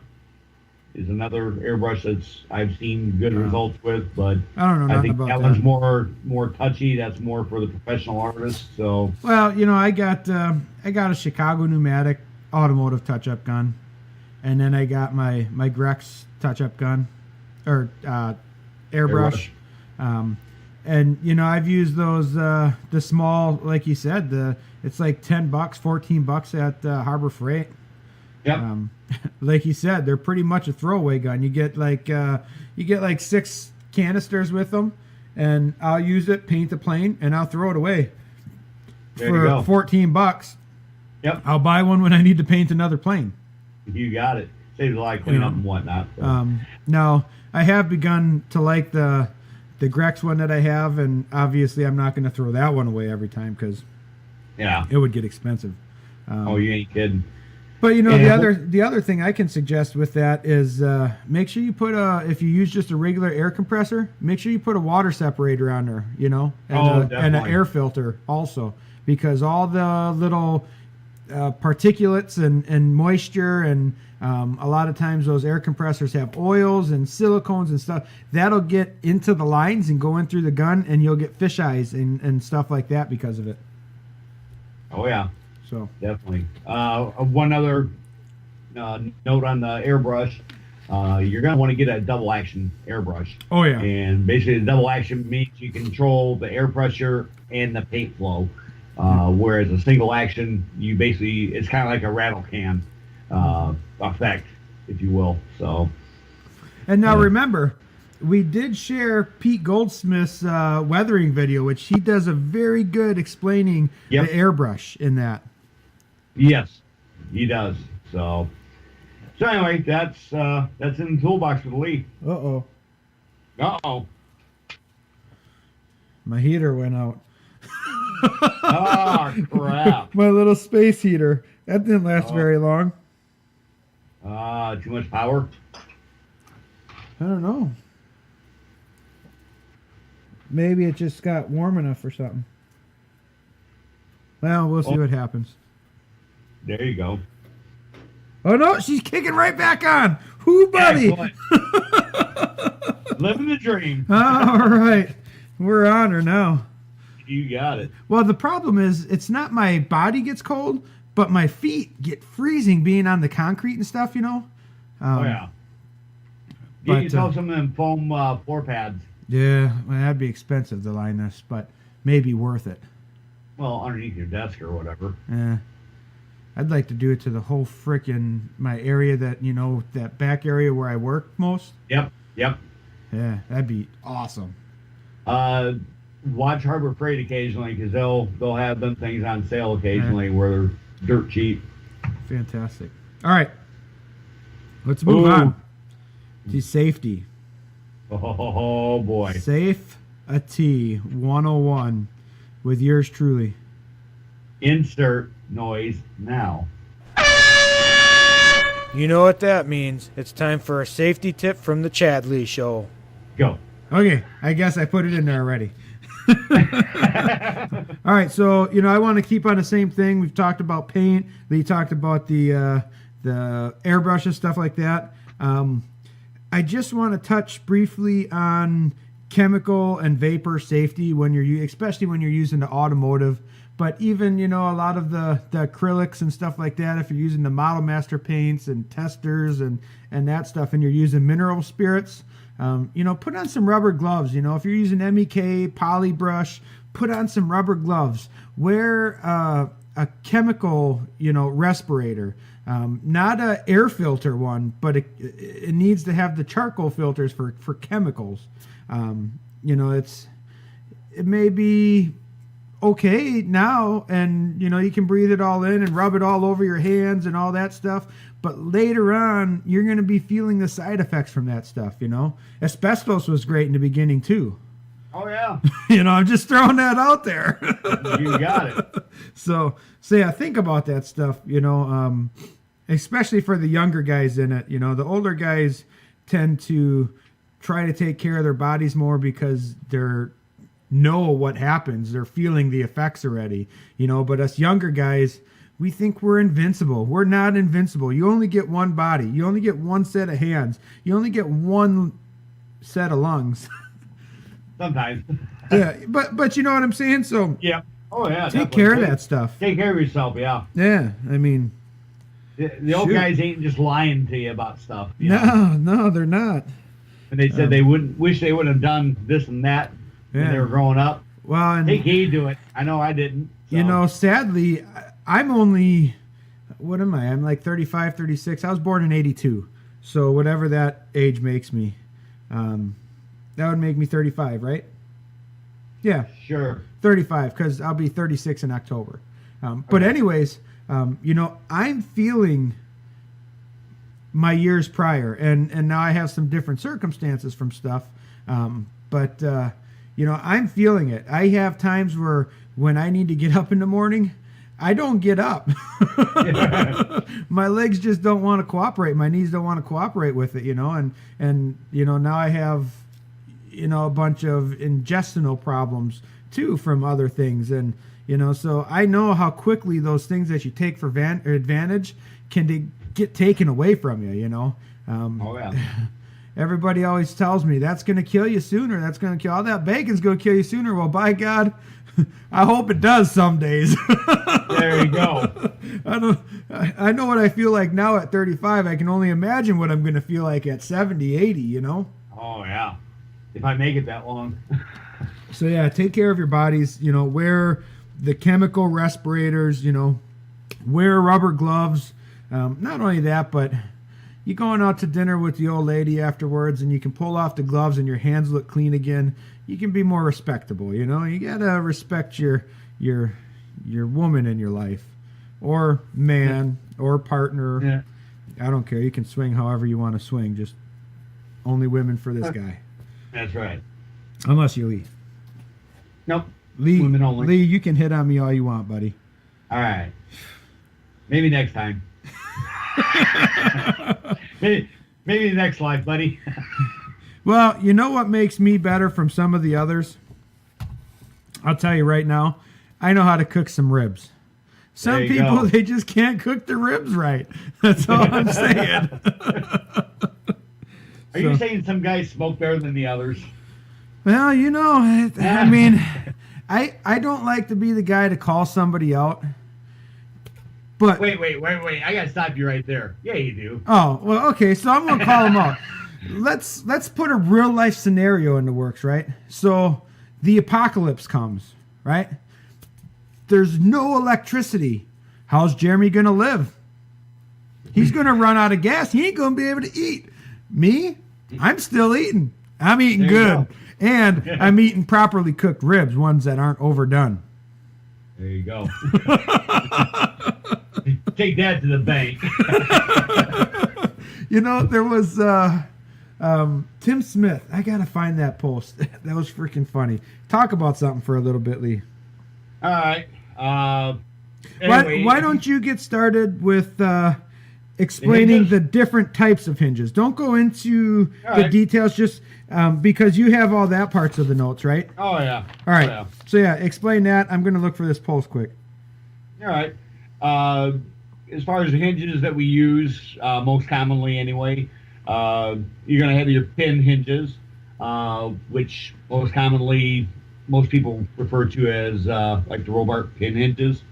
Then you're going to have the CA hinges, which is basically a material with cloth on either side of the material that you actually CA in place. The flat pin hinges, some of them are removable, like the Dubro style.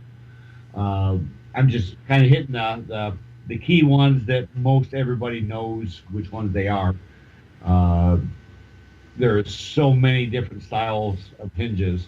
P39, for example, I actually made my own out of G10 for the gear doors assembly. There's aluminum ones that were offset hinges and whatnot. So there's just the sky's endless.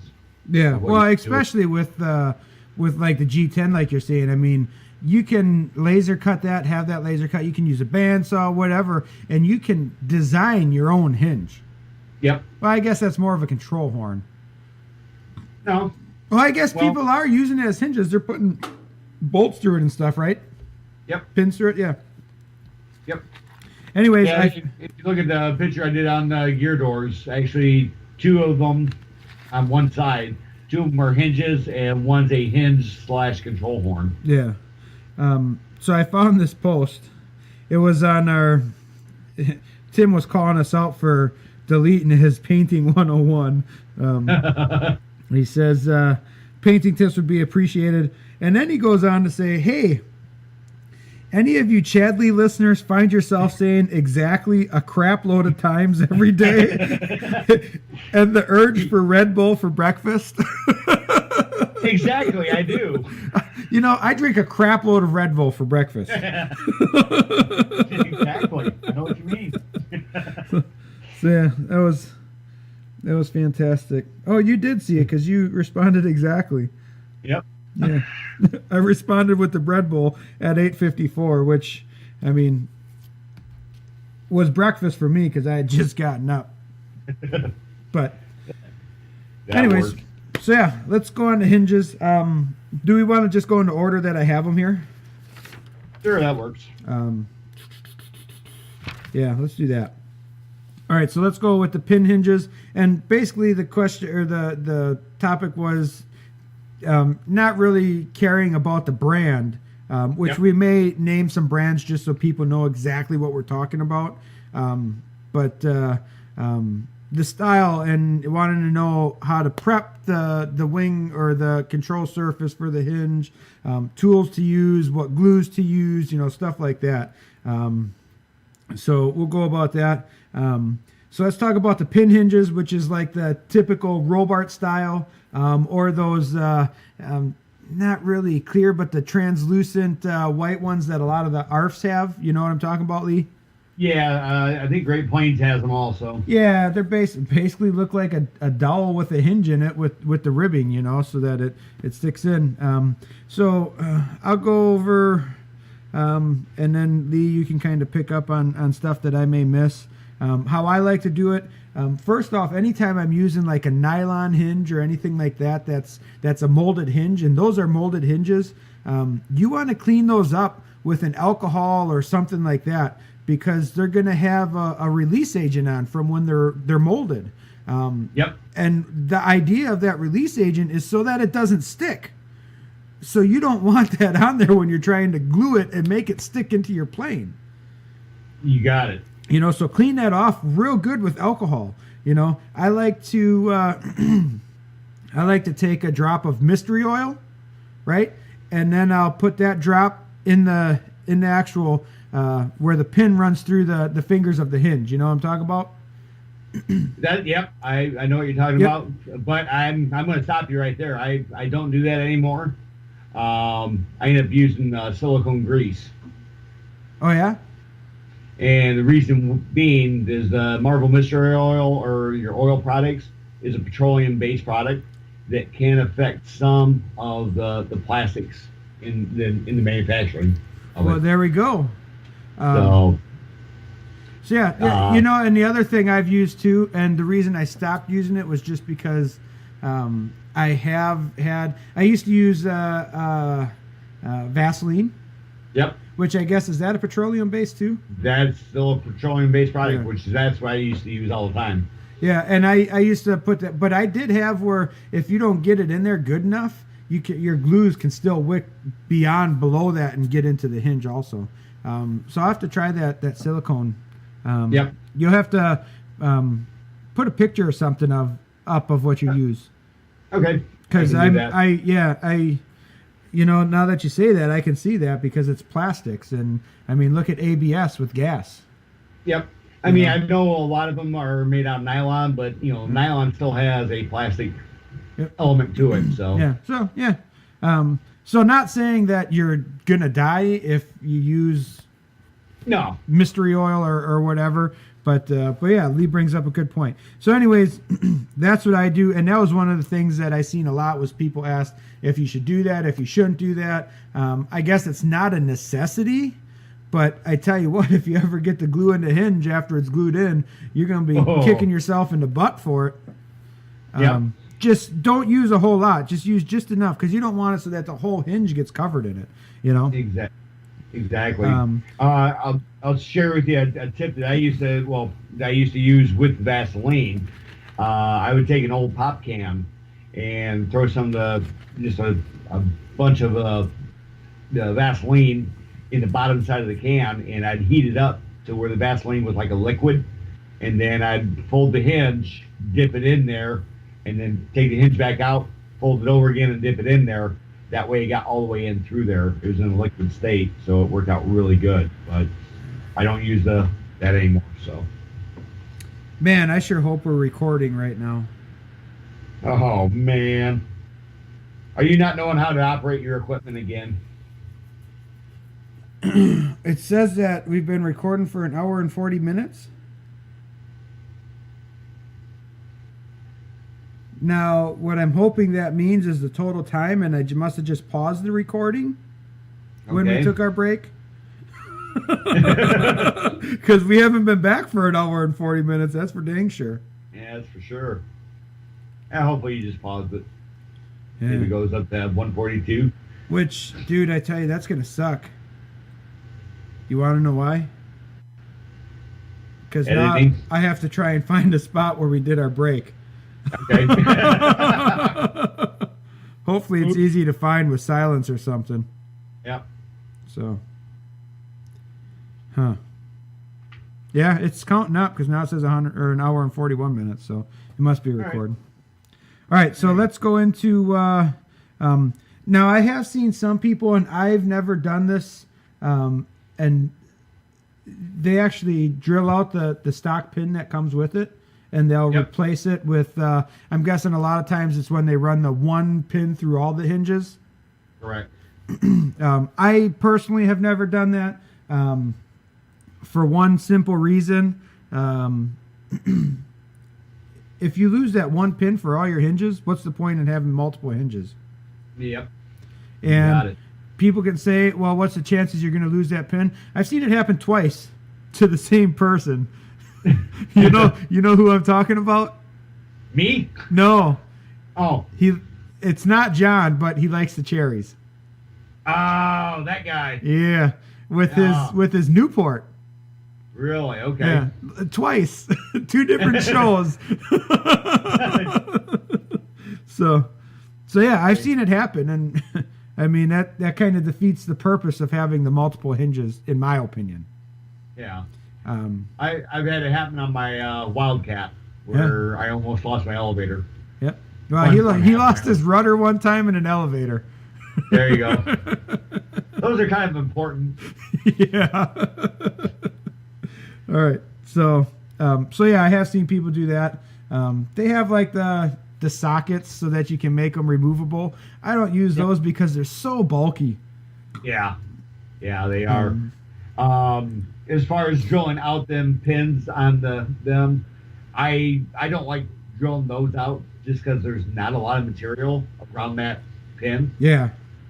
So now I have also seen people where they drill them out and they use like must be like a 256 nut and bolt. You know what I'm saying? Yep. But when they're doing that, normally they're having a huge gap, or they're doing that on like if it's a flap, you know how they come down at the angle and they're hanging down below the wing at the, they're bent at like a 90 or a 45 degree angle. You got it. Yep. You got it. So we got access to it. Yeah. So yeah, there's that. You can do that if you want. And I think those pin hinges are probably my go-to hinges for control surfaces. Yep. Unless I'm doing like a barn door aileron. Okay. That's really the only time I don't use those, just because then you can use like the flat nylon hinges, like the Dubro style, where it looks kind of like a piano hinge basically. Yep. You can use one of those and you can get a lot cleaner look because the knuckle isn't as big and bulky as with those pin hinges. That's correct. So now the tools to put those in, Robart makes a really great centering tool. They're little, you know what I'm talking about? Yep, centering jig. Yep, I think we've talked about that in the past. I believe we have, yes. Yeah, we either have on this one or on something else. I mean, I remember talking about it, but maybe we can put a link. We'll throw a link up there. Yeah, you want to take some notes of these links to make sure that we get them up there? Yeah, sure. All right. You can either take a picture and send it to me and I'll put them up, or you can put them up, whichever you want.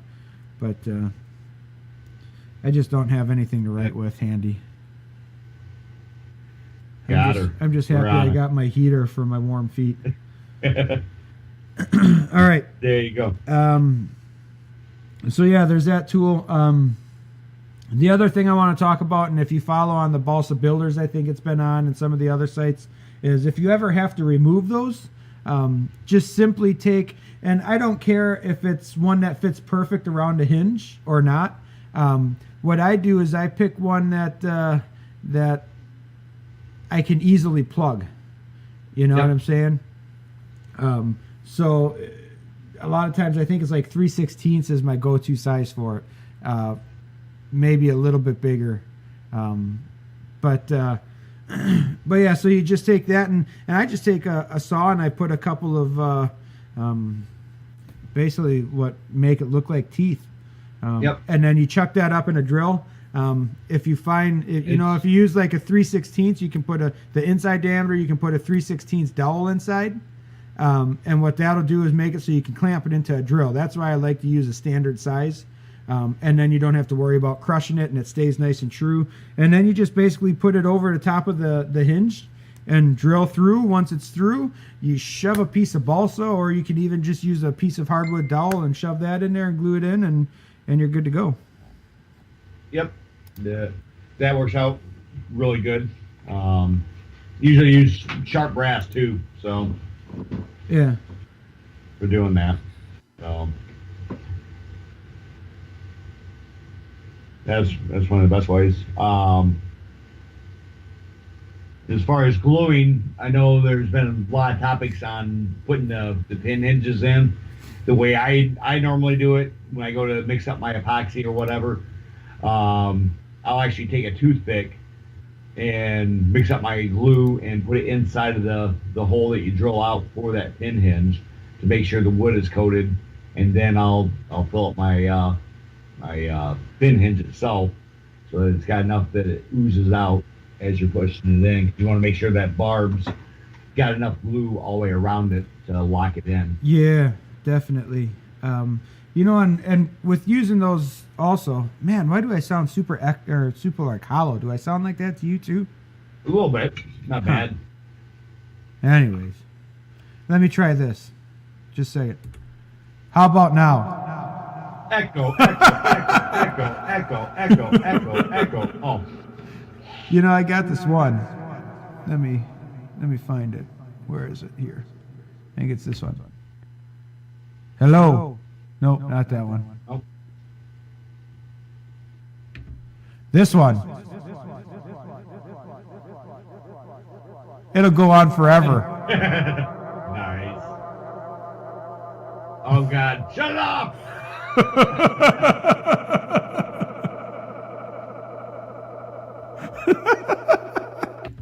This reminded me of a bad dream. It's so much fun. Let me get back to the one I like. This one. This one. Yeah, at least that one goes away. Yeah. Sorry, guys. Kids and their toys. Bear with me. I mean, it's just a click away.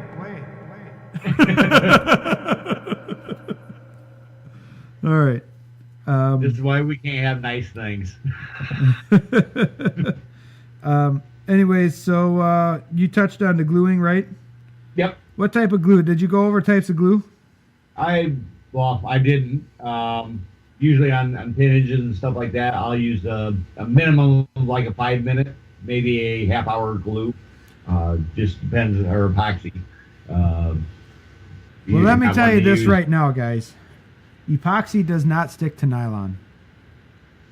That hence you got barbs in there. Yes, you have the barbs. That is correct. So make sure if you're using epoxy that you're using enough that it works into the barbs, fits into the barbs good. Yep. And when you're shoving it in, you're not wiping all the glue off. That's correct. I like to use canopy glue or like a shoe glue. You know, what is it? That shoe glue or whatever it is? Yep. I like to use that. The one thing you got to be careful of is if you're using that, it's a water-based product and it will soften with moisture. I know this because on the prototype Junkers, I flew the ailerons off of it. So, yeah. That'll do it. But yeah, I mean, it's got the barbs. So I've never had one come out on me unless it was binding because I didn't have it installed perfectly in line with all the rest of them. Yep. But I know somebody's going to say they don't know what they're talking about because epoxy doesn't stick to nylon. You are correct. But like Lee said, that's what the barbs are there for. Yep. It's teeth for it to hold into. Yep. Same with on the flat, the piano style, the Dubro ones. That's why they have the holes in there. You want to make sure you fill those holes with the epoxy because that will act like little pins. Yep. You know. And if you're uncomfortable with gluing them in, another little trick that I learned early on, only glue half of your hinges in. You know, let's say you're going to glue in the aileron or whatever. Just glue in the half that's going into the wing. Leave the aileron itself loose. That way you can actually pull it back out. But when you go to put it in there, flex your aileron or whatever so that everything's definitely in line and let it set. If you're uncomfortable with trying to do 4 or 5 hinges all at one time, if you're nervous about it, it just gives you more time to get it right. Yep, I agree. And then come back and do the other side. Yep. So yeah, that I'm usually too impatient. I just do it all at one time and be done. But yeah. Man, I don't like how hollow my voice sounds. How do I fix that? What? Talk deeper, Chad. What buttons? Here, let me do this. There. Now I have the bass turned up as loud as it goes. There you go. But no. Exactly. Yeah, exactly.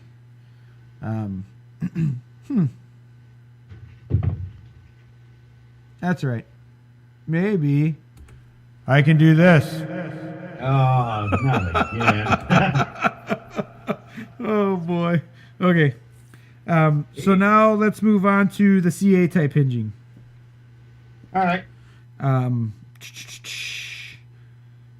So to be honest with you, I don't use them anymore. Neither do I.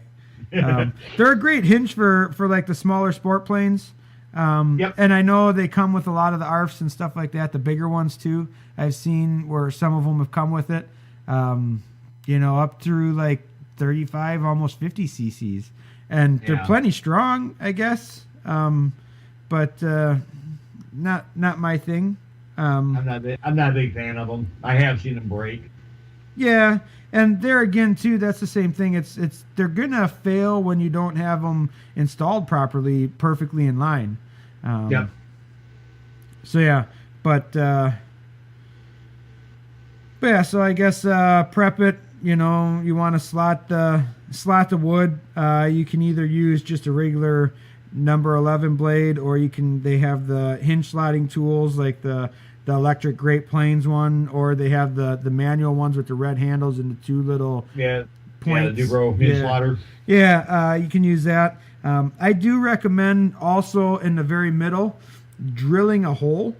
And what that's for is it allows the glue to wick to the backside a lot easier. Sometimes when you wick that thin CA in there, it'll dry before it gets all the way to the back of the hinge. And now you only got maybe a 1/4 inch of that hinge glued in because it won't soak in any further. So I actually like to not only drill the hole in the wood, but if the hinge doesn't already come with the 16th inch slit in the middle cut out, I like to do that as well.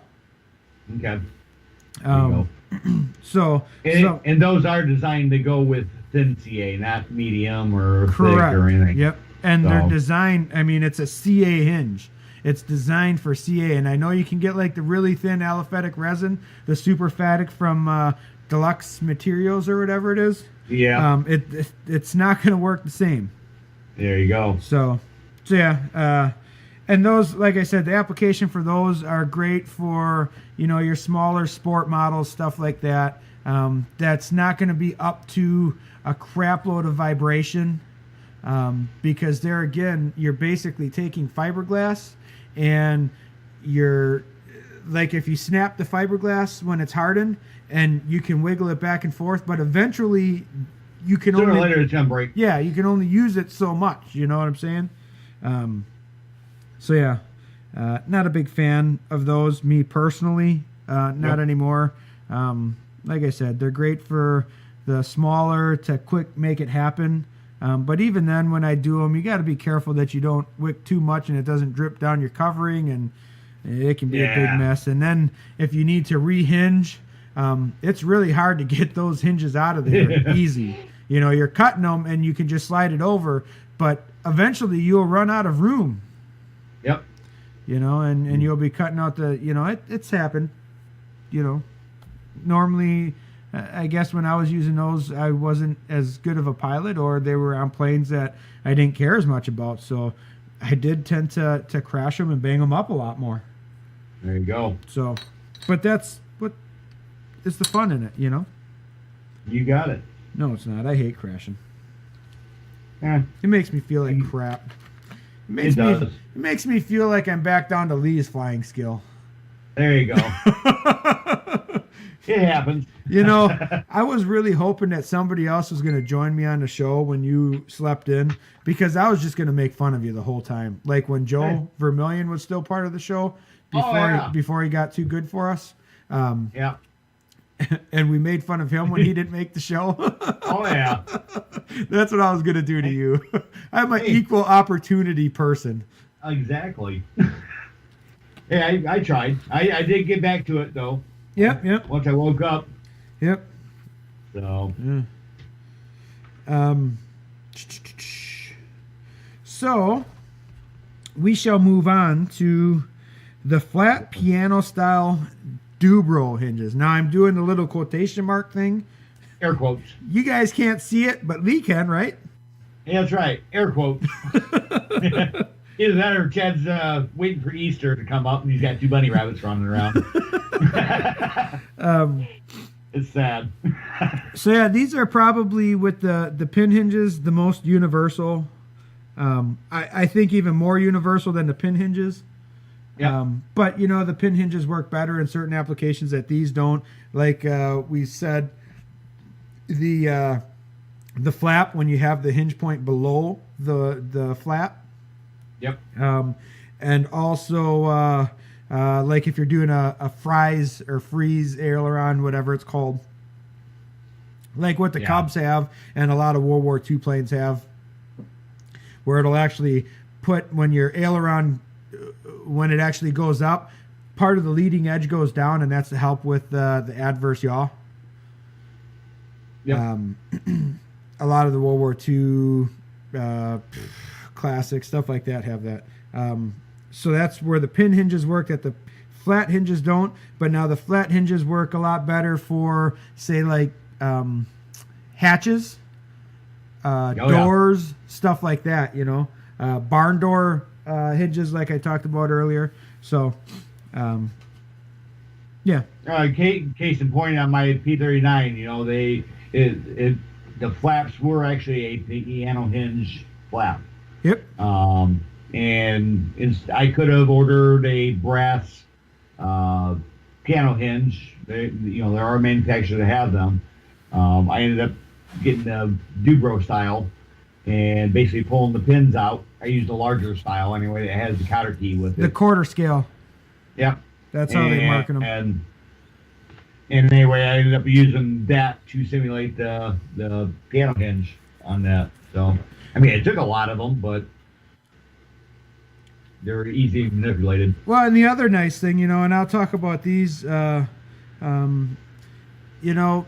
they have that removable cotter key, super easy to pull your aileron off or your elevator off if you ever have to paint, or while you're building, you can glue your hinges in while you're building the plane. You don't have to wait until after it's covered, Mm-hmm. So that's an advantage there, and you don't have to drill it out. Now if you use the smaller ones, they have the pin in and it's crimped at the end. If you just take your Dremel tool, you can knock off that little crimp at the end. They slide right out, and then you can use what I use is actually just a little piece of piano wire, or even you can even use the soft wire, and then you just bend a little L into it, slide it in, and then you just bend the other side down. Little 16th or 8th inch that hangs out past. You know what I'm saying? Oh yeah. So just won't keep it in place from falling out. Yep, and it works out great. And if you ever need to pull them out, you can either bend it flat, or you can a lot of times bend a hinge down, and there could be enough gap in there you can get in there with the Dremel tool just to nick it. You know what I'm saying? Yep. To cut that end off and slide that pin out. You got Works it. like a champ. I've actually become very fond of those hinges. I used to use solely just the pin hinges, the Robart style. But in the since I really got into the World War I, I've really gotten fond of these ones, Yeah, I use a crap load of them. So yeah. So prepping those again, I'm going to say make sure you clean them with alcohol, because there again, that's a molded part, so it's got a release agent on it to keep it from sticking to the mold. Clean that off before you try gluing it, because why do you want? I mean, that's like, man, that's like putting oil in something that you don't want to slide. Yeah. So you got it. Yeah. And there again too, if you're using the flat ones, you can pull them apart, so you really don't have to worry about the ends boogering up. or gluing it together. One thing you do have to, a lot of times I'll use CA in mine to glue mine in because CA does stick to nylon fairly good. But then I have, the little compressed air can for like cleaning a keyboard. I'll take that and I'll just shoot it through the holes where the pin goes through, just to make sure that nothing's in there that's going to harden up and make it so that I can't get my pin through. That's good. Yep. But even if it does, a lot of times you can run a drill through it, a long drill bit. Yep. Or you can take a piece of if you're using the quarter scale, I think it's 16th or maybe it's the 1/32. And if you cut it with like a what are they called? Dikes. Side cuts. Yeah, side cuts, dikes, whatever you call them. Hey, this is a family show. Yeah, whatever. Dikes here. Whatever. It it'll leave, it'll kind of crimp it and leave it sharp on the end. And then you can have a real long one and you can put that in your drill and that'll clean it out also a lot of times. Yep. But there again too, you can use the canopy glue on that, the shoe glue. It works great. I like to actually put mine in while I'm building. So I will put it in. I will wick thin CA from the front, from the back, right? And I'll actually put the thick CA over it to fill all the little holes first. I'll shove it in. I'll wick thin front and back. And then I like to have it so that it actually sticks out a little ways on the back, maybe like an 1/8 inch. And then I'll just put a fillet of CA around that so that it really can't pull out. And then I'll either take and I'll drill for a toothpick, 2 toothpicks to run through it, or I'll just shove 2 T-pins through, cut off the tips, and use a Dremel to get it flush with the surface. And that hinge will never come out without tearing out your trailing edge. Yep. So that's pinning the hinge. That's what it's called. So if anybody wants to look that up or whatever, so yeah. So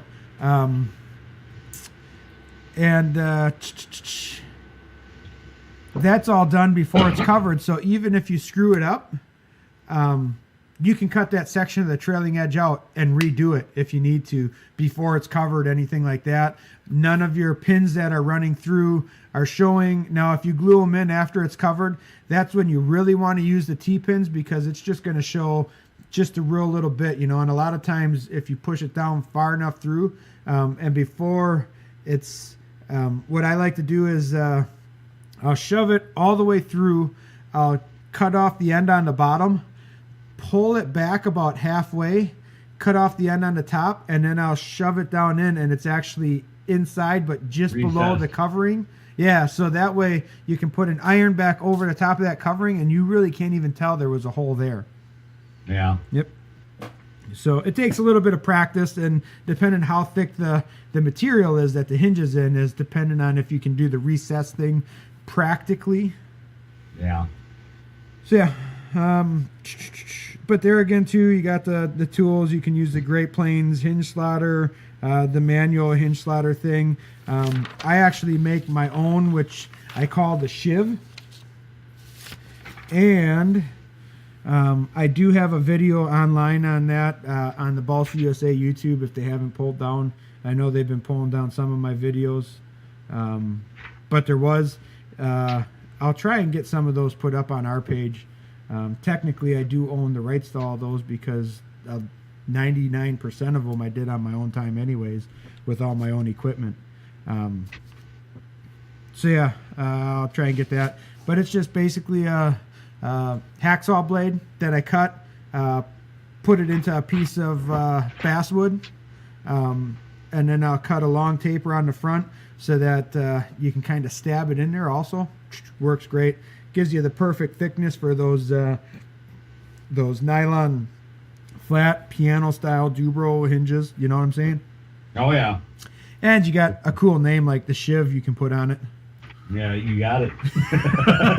You got it. Makes me feel special. You are, Chad. So yeah, we talked about the glue for it. You got anything to add on those, Lee? No, I think that pretty much covers it. Yeah, let's talk. Let's talk about before we go into the custom hinges. let's talk about the different ways to install hinges, because a lot of the custom hinges are for that. Yeah. So you have like your barn door style hinges. Yep. That's going to be like where it's hinged at the very top, and then you have like a 60-degree angle on the leading edge of like your aileron. A lot of times that's what it's used for, is the ailerons. And then the hinge line is actually on the top. That gives you a really clean look on the top of your wing. That's where the flat piano style Dubro hinges work great, and I think are better than the pin style hinges, because I'll actually sink mine down maybe a 16th to 3/32. A lot of times you have cap stripping going over the top of that, or sheeting, and I'll put it right at the bottom of the sheeting. You know what I'm saying? So if your sheeting's 3/32, it's the start of the slit for the hinge to go into is right at the bottom of the sheeting. That way the actual hinge, when you look at the top at a cross view, the hinge doesn't stick up above. You know what I'm saying? Yeah. Gives you a really nice and flush. Oh yeah, it gives you a really nice look. And if you put those in scale locations, you can weather them in to make it look like it's supposed to be like that. Yep. You know, that's the beauty of that, with a little bit of just some graphite. I take a pencil and I'll just rub it or just shave it with like a razor blade. You know, just scrape it. Don't cut it, but scrape it, and you get a powder, and you just rub it on. Yep. Works freaking awesome. It does. So I agree with that. The other thing you can do is, and I've done it, where you put it in the cheaper airbrushes. You can scrape it into the little cup that the paint would go in, and then you can use the airbrush and actually spray it on in those areas, and it'll apply lightly on like that also. Okay. But that's something you want to try, because there is a little knack to it. So try it on some scrap stuff first to see how you like it, because you can very quickly add way too much. Oh yeah. So it's easier to add more to it. Yep. Always, when you're weathering, start out super light, and you can always add more, but it's really tough to take it away once it's on. You ain't a kidding there. And then you got like your flaps, flaps. like we kept talking about, and that's basically, you put them in at like a 45-degree angle, and that's where and the hinge point actually sticks out of the bottom of the wing, maybe like a 1/4 inch or so, Lee?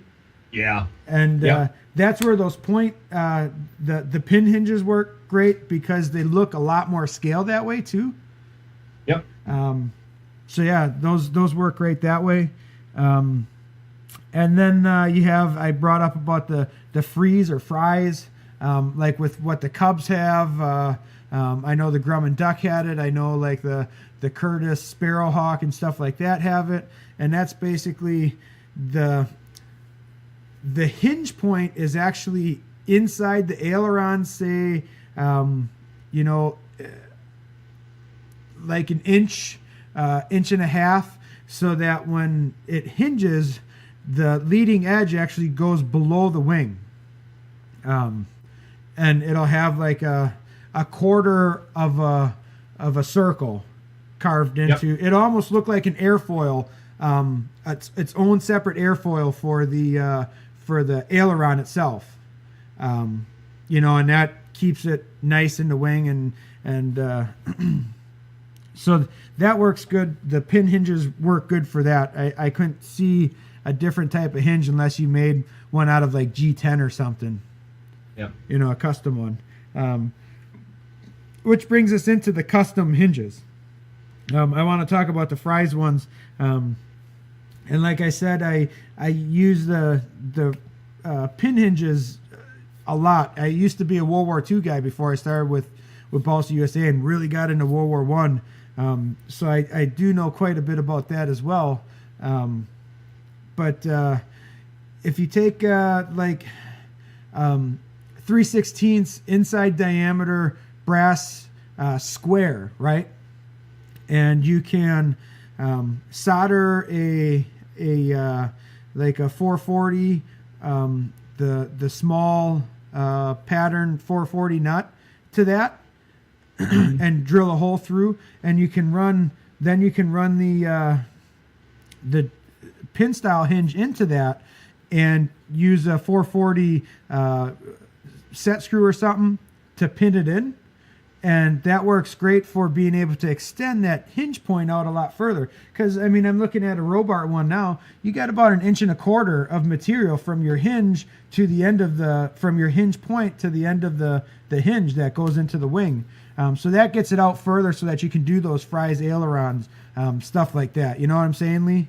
Yep. And another thing you can do too is actually take round tubing, just a little bit bigger inside diameter than the outside diameter of the hinge. Slide it on and actually crimp it where the barbs are at. Yep. And glue that in place, and then theoretically you can get however long you want, however much travel you want out of that thing. So. Yep, and that's the same principle I was going to do, and I've also done it where I've actually epoxied those in there. I will tell you that when I epoxy them in, I'll epoxy them in, and then I'll drill a couple holes through it, and then I'll fill that with epoxy also to kind of make an epoxy pin. You know what I'm saying? And that seems to work out real good for me too. So I've done that quite a bit. And I'm trying to think. There's not a plane that I'm going to be designing anytime soon that'll use that. Well, actually, no. The Newport 17, the half scale. That's what I'm going to be using because it doesn't really have the fries aileron, but it's got where it's got a big round on the front because the Newport 17 had a torque tube that ran through to move the aileron. I'm obviously not going to do that because there's no reason to except to have a maintenance nightmare, in my opinion. So because of the size of the plane and where the hinge point has to be, we'll use those brass, I'll call it an extension, to make it so that we can get the hinge line into the aileron far enough to make it rotate properly so that you can have a nice clean look. And we'll show that out when I get that drawn up. I'll try and get that drawn up in the next week or two so that I can show you a drawing of it. There you go. So that works good. Now I want you to talk about your making the custom G10 hinges. Go into a little more detail about how you do that if you didn't really do it yet. You know what I'm saying? All right. Basically on my gear doors, I need offset hinges, which there's several suppliers of them. But I was trying to get it as scale as I could. So I ended up going in and drawing it up in my art program and getting outlines and seeing what would work and what not. So I ended up using that. As far as the G10 cutting it and stuff like that, I basically use a cutoff wheel for the most part. You can use a bandsaw. It does wear out bandsaws fairly quick, the G10 material. The best thing I found is actually the cutoff wheels seem to work really, really good. Here again, you will get a lot of dust, the fiberglass dust and stuff, so you want to wear some kind of a mask because it gets everywhere. But anyway, just you can cut it, do whatever you want. I usually get my G10 material from McMaster Car is usually where I get my stuff from. There's so many different thicknesses that you can get. I believe I used 1/8 inch on my hinges for my gear doors on the P39. So I think I put a picture of the gear doors on our page with that, didn't I? I remember seeing something. I do remember seeing a comment about a candle. What was that about? Oh, that was when I was doing the sidewalls for the styrene, putting the details in. Oh, you used the candle to heat it up? Yep, just use the candle to heat up the styrene, not to soften it. All right. So, yeah, I saw that. I'm like, what the heck? Is he dripping candle wax? See, sadly, I talked to Lee enough that we share our tips, so I don't really watch his videos, and I'm sure he doesn't really watch my videos because we normally talk about it. So when I saw that, I'm thinking, man, what the heck was he using a candle for? But we obviously would just say just heat it up a little bit. So yeah. All right. Makes Yeah. sense. So That was bugging the heck out of me. good deal. Good deal. So, But yeah, I mean, there's many ways to use the G10 material. You can use plywood and whatnot, like the Stuka. All the hinges are below the wing. All the control surface, the ailerons and flaps, all the hinges are well below the wings. So well, and you can use plywood, but I tell you what, the G10 is going to last you way longer. oh, definitely. Way Yeah. longer. And Yeah. a lot of times on the G10 material, what I like to do is when I get ready to drill it out, whether I'm going to use a piano wire or a nut and bolt or whatever, a lot of times I'll actually over drill it and put the corresponding brass tubing in there, just to act as a bushing for a wear plate on it. That's a good idea. So, or I've even seen aluminum, but I don't like the aluminum because Yeah, it gets aluminum all up. will gall up and actually Yep. stick. Yep. Yeah, it'll So weld itself. It's- I prefer using the brass tubing on that. So, and that's something that you're not going to wear out, and if you do, you can change that brass tubing out. It's not that hard, if need be. Fantastic. So, but yeah, it's not hard. I know a lot of people when they first see it, it's like, oh, I can never do that. Well, you can. You just don't know you can do it yet. And I tell you what, if G10 isn't the cheapest material out there, use use some cardboard to cut you a template first and try Yep. out that template. You know what I'm saying? It's not going to be strong and durable, but it'll tell you if you have your shape right and all that stuff, and then you can just transfer it. Yep. Poster not board, wasting stuff like that. Oh yeah.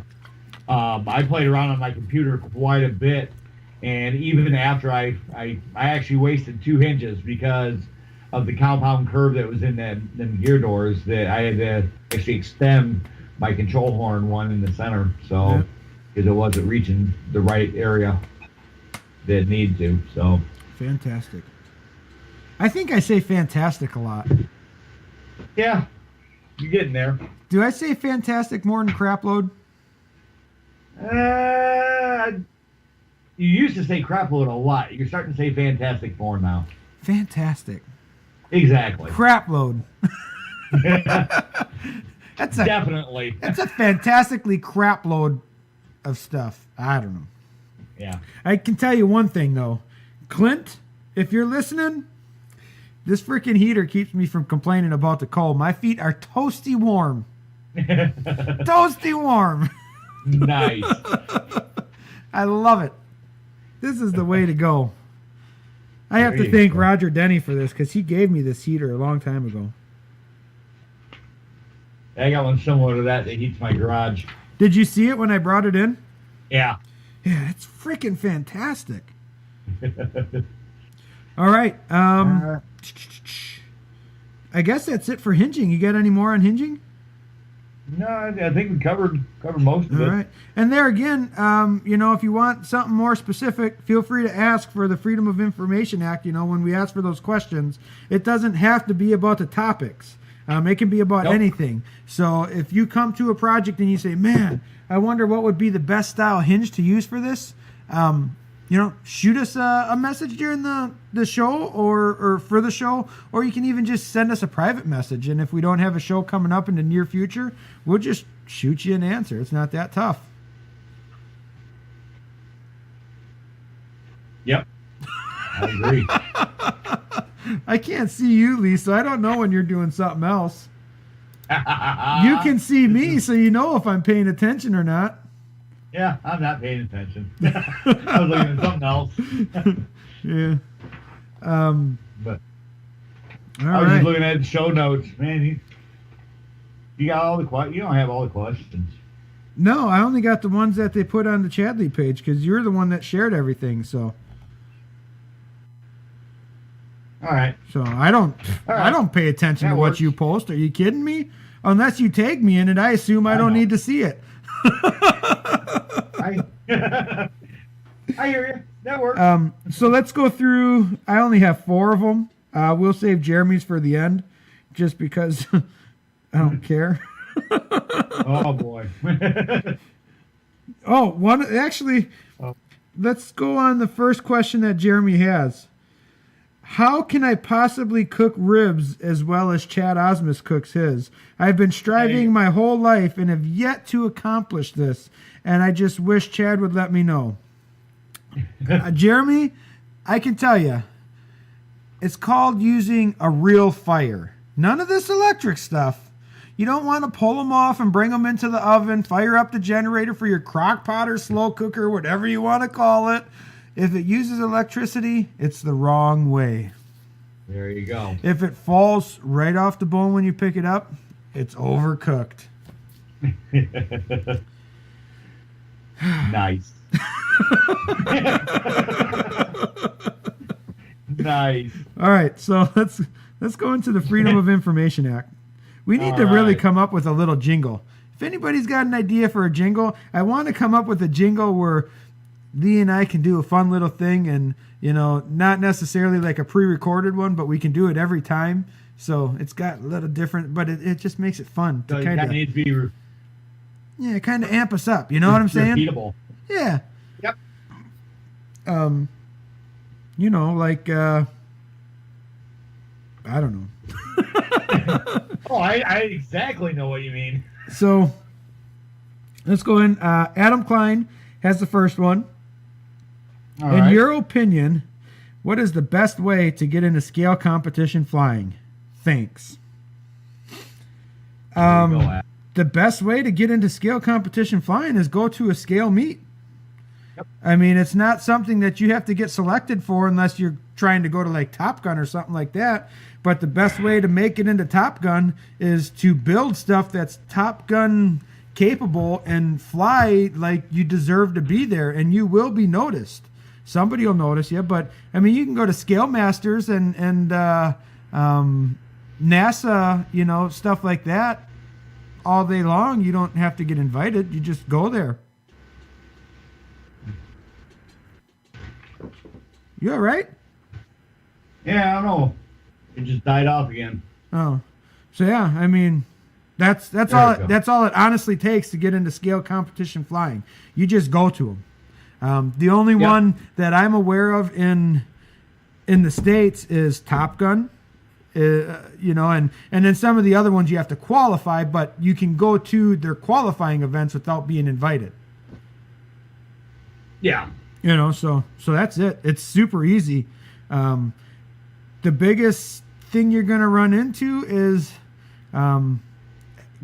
finding somebody that will help you get documentation ready and stuff like that. I'm not saying I'm the best at it, but I do have outlets and I have done it. I have talked to people. I've gone, to where people have explained how to get your documentation ready, had little seminars, I should say. So I can help you out with that if you really have questions. But I mean, yeah, it's actually super easy. And I would be willing to bet that even if you go to like a NASA event, somebody there will teach you how to do it or show you or explain it to you. You know what I'm saying? I know Greg Hahn is a good one. If you see him at one of the events, he's not afraid to share and explain and help people get into it. Because at one point it used to be huge competition to where they wouldn't say a word. But now it's just they're trying to find people so that they can keep it going because it's kind of a dying thing. What the heck are you doing, Lee? Hello?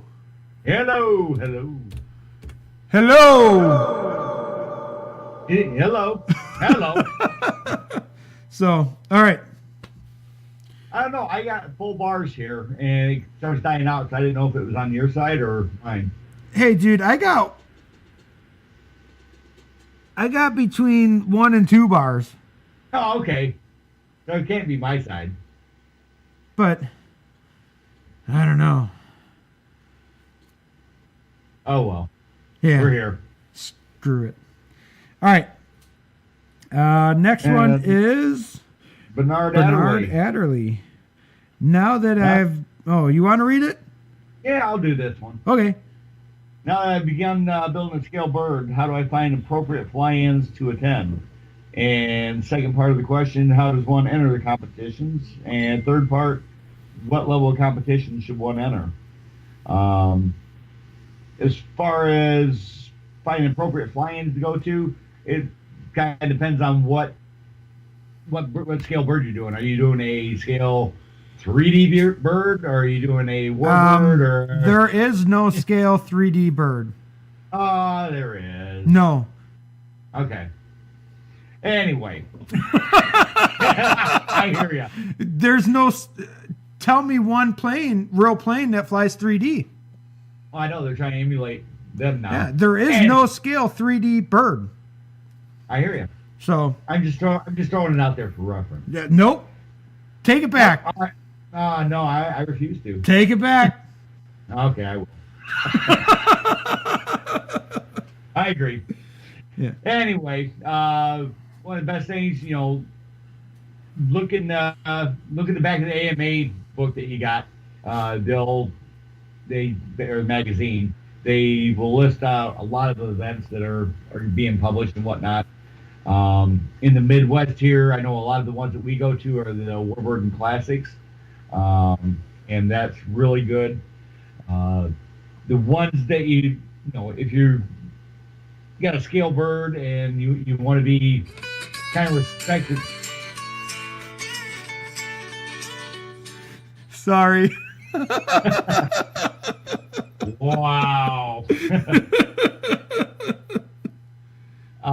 Anyway, as far as taking your scale warbird out or scale bird or whatever, a one-day fly-in, fun fly, is probably not the place to really take it unless you're really super comfortable with that airplane and whatnot. You're going to want to go to an event that kind of caters to what you have. So look up, what you're looking for as far as, if it's a warbird, classic, a jet meet, or whatever, you definitely want to be in the right category anyway. So that would be the first place I'd start looking at. And also see what's going around in your local area too. As far as getting into competition, we kind of just talked over that one about Adam Klein's question. And as far as what level, I'd say, if you're first starting out, start off in the beginner's class. There's no shame in, starting out. Everybody's got to start somewhere. So, that'd be my suggestion. Start out the lowest class you can, and you've only got room to go up from there. So that'd be what I'd do. And Chad's playing with his cell phone, so I'll just keep on going with the next question. He's probably queuing up the next song he wants to play. No, that was another person's podcast. Oh. I listen to podcasts as I make podcasts. There you go. Let's get through ours first. My bad. Yes. I'll do the next one. You just did the first one, right? Yep. Can I attend competition events just to fly, enjoy the camaraderie, see what others are doing, and not have to compete? I know there are some that you can. I would say the bulk of them, no. You can go and watch, but just to fly, no. Just because a lot of times the competitions, they have a schedule and there's a lot to fit in. Now, I haven't been to a crap load of them, but yeah, I would say probably not the best place. I know the Blue Max has like a competition, but you can either enter it or you don't have to. It doesn't matter. But, most of the times if they're shooting for something, whether it's a qualifier or whatever, they want to try and keep it to just the people competing. Yep. I know I talked to a couple of the guys at NASA a few years ago, and they were actually trying to get some of them to be judged at regular fly-ins and stuff like that. So where you actually just go up and you do your routine during a fly-in and whatnot. So Yeah. definitely check it out and see. Definitely get a hold of them first and find out before you make a trek all the way out there to fly and can't fly. But I can tell you, there is no harm in going to a NASA event and trying it. If you don't place good, it doesn't matter. Yep. Go there and try a routine. The only way to know, the best way to learn how to do it is to go and do it. Don't expect to win your first one. Don't expect to do great your first one. You know what I'm saying? But go there, and that's going to be how you learn how to do it. And like I said, there's probably this day and age, there's going to be quite a few people that are willing to help you out. For sure. One of the best things I could probably say is think of your very first time you went to the RC field to fly an airplane. Did you think you was going to be flying a P-51 Mustang, giant scale or whatever?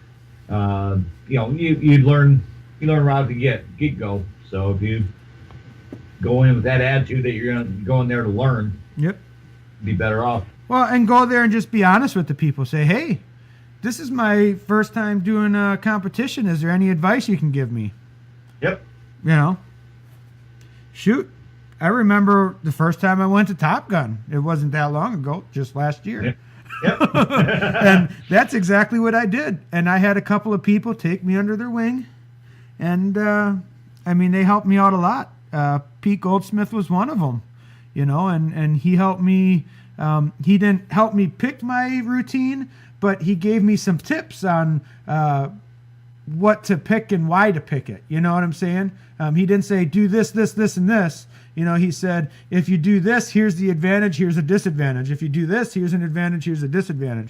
And from that information, I was able to gather up based off of my flying skills and my airplane, my routine. And I did really good. Do you remember? I don't remember exactly what place I took at the end. It was like 13th or 14th, I think.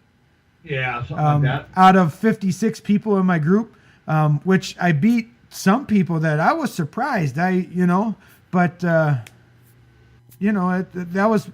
was actually my first formal competition. Now I've been in some where I've gotten awards for stuff, but it wasn't like strictly you're just there to compete. You know what I'm saying? This was the first one that all I was there for was to compete. I flew 4 flights over the course of the 4 or 5 days I was there, just 4 flights. And it was my 4 flights that were my judged flights, And then I did end up coming back with best Pro-Am sport for Pilot's Choice or whatever it was. So, I felt that was an accomplishment being my first year at an event and my first competition, really, that was solely competition, and Top Gun as being that kind, I went straight to the frickin' all in, man. Yep. Go to the deep end, buddy. Yeah, I jumped in. Who did I jump in? And I tell you what, I'm not crazy big on competition, so you'll never see me go to a strictly competition year where I'm going competition after competition after competition, because I enjoy just flying and having fun and hanging out with people. But there is a whole nother side with the competition. You get that adrenaline and it adds something to it too. Now, if I had to choose, you can do competition or you can go to regular fly-ins, like the Alliance fly-ins. I'm going to choose the Alliance ones, Yeah. So, I say I will probably go back to Top Gun again. It will probably never be an every year thing for me. But I may try like a NASA event or something like that too. I don't know. I don't really have the competition drive like some people do to where they feed off of it and they need it. You know what I'm saying? Yeah. So, yeah. If you really want to enjoy the camaraderie, go to a regular scale event. Yep. That's plenty of camaraderie. And, he says that he's just began building his first scale bird. So that tells me he's never been to a big giant scale event or something like that. That's where your camaraderie is going to be. It's not going to be at the competitions. No, definitely not. There is some camaraderie at the competitions, but at the same time, it's like you go to a job interview. You know, you all are going for the job interview, so you all have something in common, but at the same time, you have a common goal, and that's to beat the other person. You got it. You got it. So let's move on to the next one. All right. Can you describe the pros and cons of making hinge surfaces removable? Yeah. One of the pros is, hey, it's removable if you need to repair something or paint something and whatnot. That's one of the best things, the pros of it. One of the cons is, you know, did you put all the hinge pins back in? Did you put the wire in? Is it secured? You know, like we talked about, somebody losing control surfaces a couple times. Well, That's one of the biggest cons. This is what I'm going to say. When you make a hinge surface removable, you're basically saying easily removable, right? I mean, because everything's removable, even if it's permanent, you know? Yeah. So at the same time, the pro is it's easily removable. The con is it's easily removable. You know what I'm saying? I do and I don't. You know, I don't really plan on ever removing my control surface. The only time you should have to remove your control surface is if you damage something. Yep. You know, I mean, otherwise I don't really see it unless. No, I don't even. Really scale. Huh? Unless you're going really scale. What do you mean going really scale? Well, like my rudder on my Wildcat, that is buried in there so far that you have to make it basically removable. Why do you have to make it removable? Well, you can glue the pin in there. I mean, that's no problem there, but there's always a possibility of that pin working its way through the glue. I don't know what you're talking about. You usually don't. I guess I don't understand how making something removable makes it more scale. No, I'm just saying for like the custom hinge, for the rudder on that one, it's in such a way that you have to use almost a pin. Oh, yeah. Well, yeah, and that's fine. I mean, you use the quarter scale Dubro hinges, and technically they're removable. But I mean, I guess the way I took this is if you're purposely trying to make something removable, it's because you're wanting to remove it for whatever reason. And I don't see a point in that, because even when I paint, I put the control surfaces on, and I paint with my control surfaces on. I don't paint them separate. Maybe the base coat I will paint separate, but I mean, once I start with the graphics and stuff like that, it's painted with them on. Yeah. And if you go to weather, you want everything together like it was. Yep. So all your washes and everything work out correctly. So yeah, because I mean, a lot of times the reason I leave them on when I paint them is, you know, then the paint gets on the hinge too, and it kind of hides the hinges. Yep. So definitely. So yeah, I don't know. I guess it depends on why you want it. You know, you kind of have to come up with your own too. But I mean, a big con for a removable control surface is the fact that it's a possibility that it's not properly secured if you design it to be removable. Yep. So, or are removing it on a daily basis. I know there's some like I think the Pilot decathlon that like Alan has. Okay. I believe those come with where you pull the control surfaces off, and I think that's to make the wings smaller because it's so big. Okay. But I mean, at that point, you really, if you're going to go with a plane that big, you need to get something that can handle that plane. Yeah. You don't want to be having to pull off control surfaces. You know, I don't even like to make my tails removable. I know some people do to make it so that it can fit, but I don't like to even do that because, for one, it's a lot more weight. It's a lot more that can go wrong. It's a lot more that can fail. It's a lot more that can loosen up. You know, all that kind of stuff. You know. Yep. More maintenance. So yeah, that's my take on it. We got one more. Alan Hinton. Does Jeremy Chrisman have too much time on his hands, or just a life in general? He obviously does have too much time on his hands because he way overcooks his ribs. Undercooking them, I would say he's in a rush, so he doesn't have a lot of time on his hands, but obviously he's got too much. Does he have a life? maybe not. That's still up for debate between Lee and I think, right, Lee? Yep, it is. Yeah. And it is. I mean, when we got our fans making fun of you, Jeremy, Definitely. I tell you what, you're making a name for yourself on the ChadLee show. That's for sure. You're going to become famous one way or another. That's right. And we're going to make sure that we're there for you. Yep. All right. So, For sure. what do you have for other questions that I didn't have in the notes? All right. How many do you have? Is it a bunch of them? There's a few. Let me see here. Some of these are actually topics for other shows, I think. Right. So, Hopefully you're writing these down because I didn't write any of them down. remember that. All right. Here's giant scale transport tips and stuff like that. They were wanting to know. Oh, yeah. That was from Michael Coles. A trailer. A trailer. That's the best tip I can give you. Get a trailer. And There you go. I'll tell you why. 90% of my plane damage comes from hanger rash when I'm moving it in and out of the garage, in and out of the house, in and out of the trailer. If you buy a trailer specifically for your airplanes, I load them in there in the beginning of the summer, and they stay in there until the end of the summer. As long as you remember to tie them down. This is true. I did go. What show did I go to? That was Monticello. Yeah. Yeah, I went to Monticello. I forgot to. I strapped the plane to the stand. I just never secured the stand to the trailer. Back and forth. Back and forth. But I tell you what, it didn't get damaged at all. It rode pretty good. Yep. I was surprised. Yeah.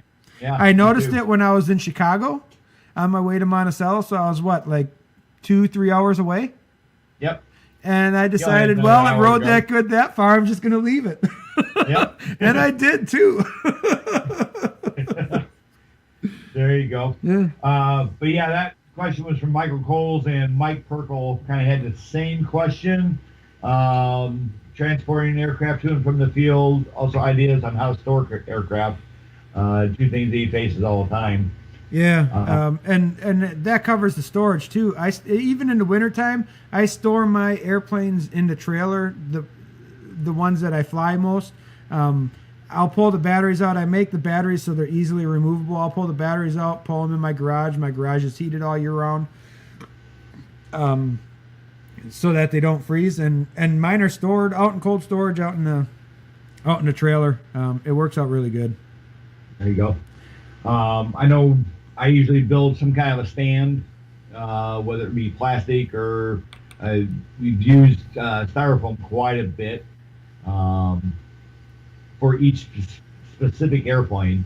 And the reason we did that is the way we had set up my buddy's trailer.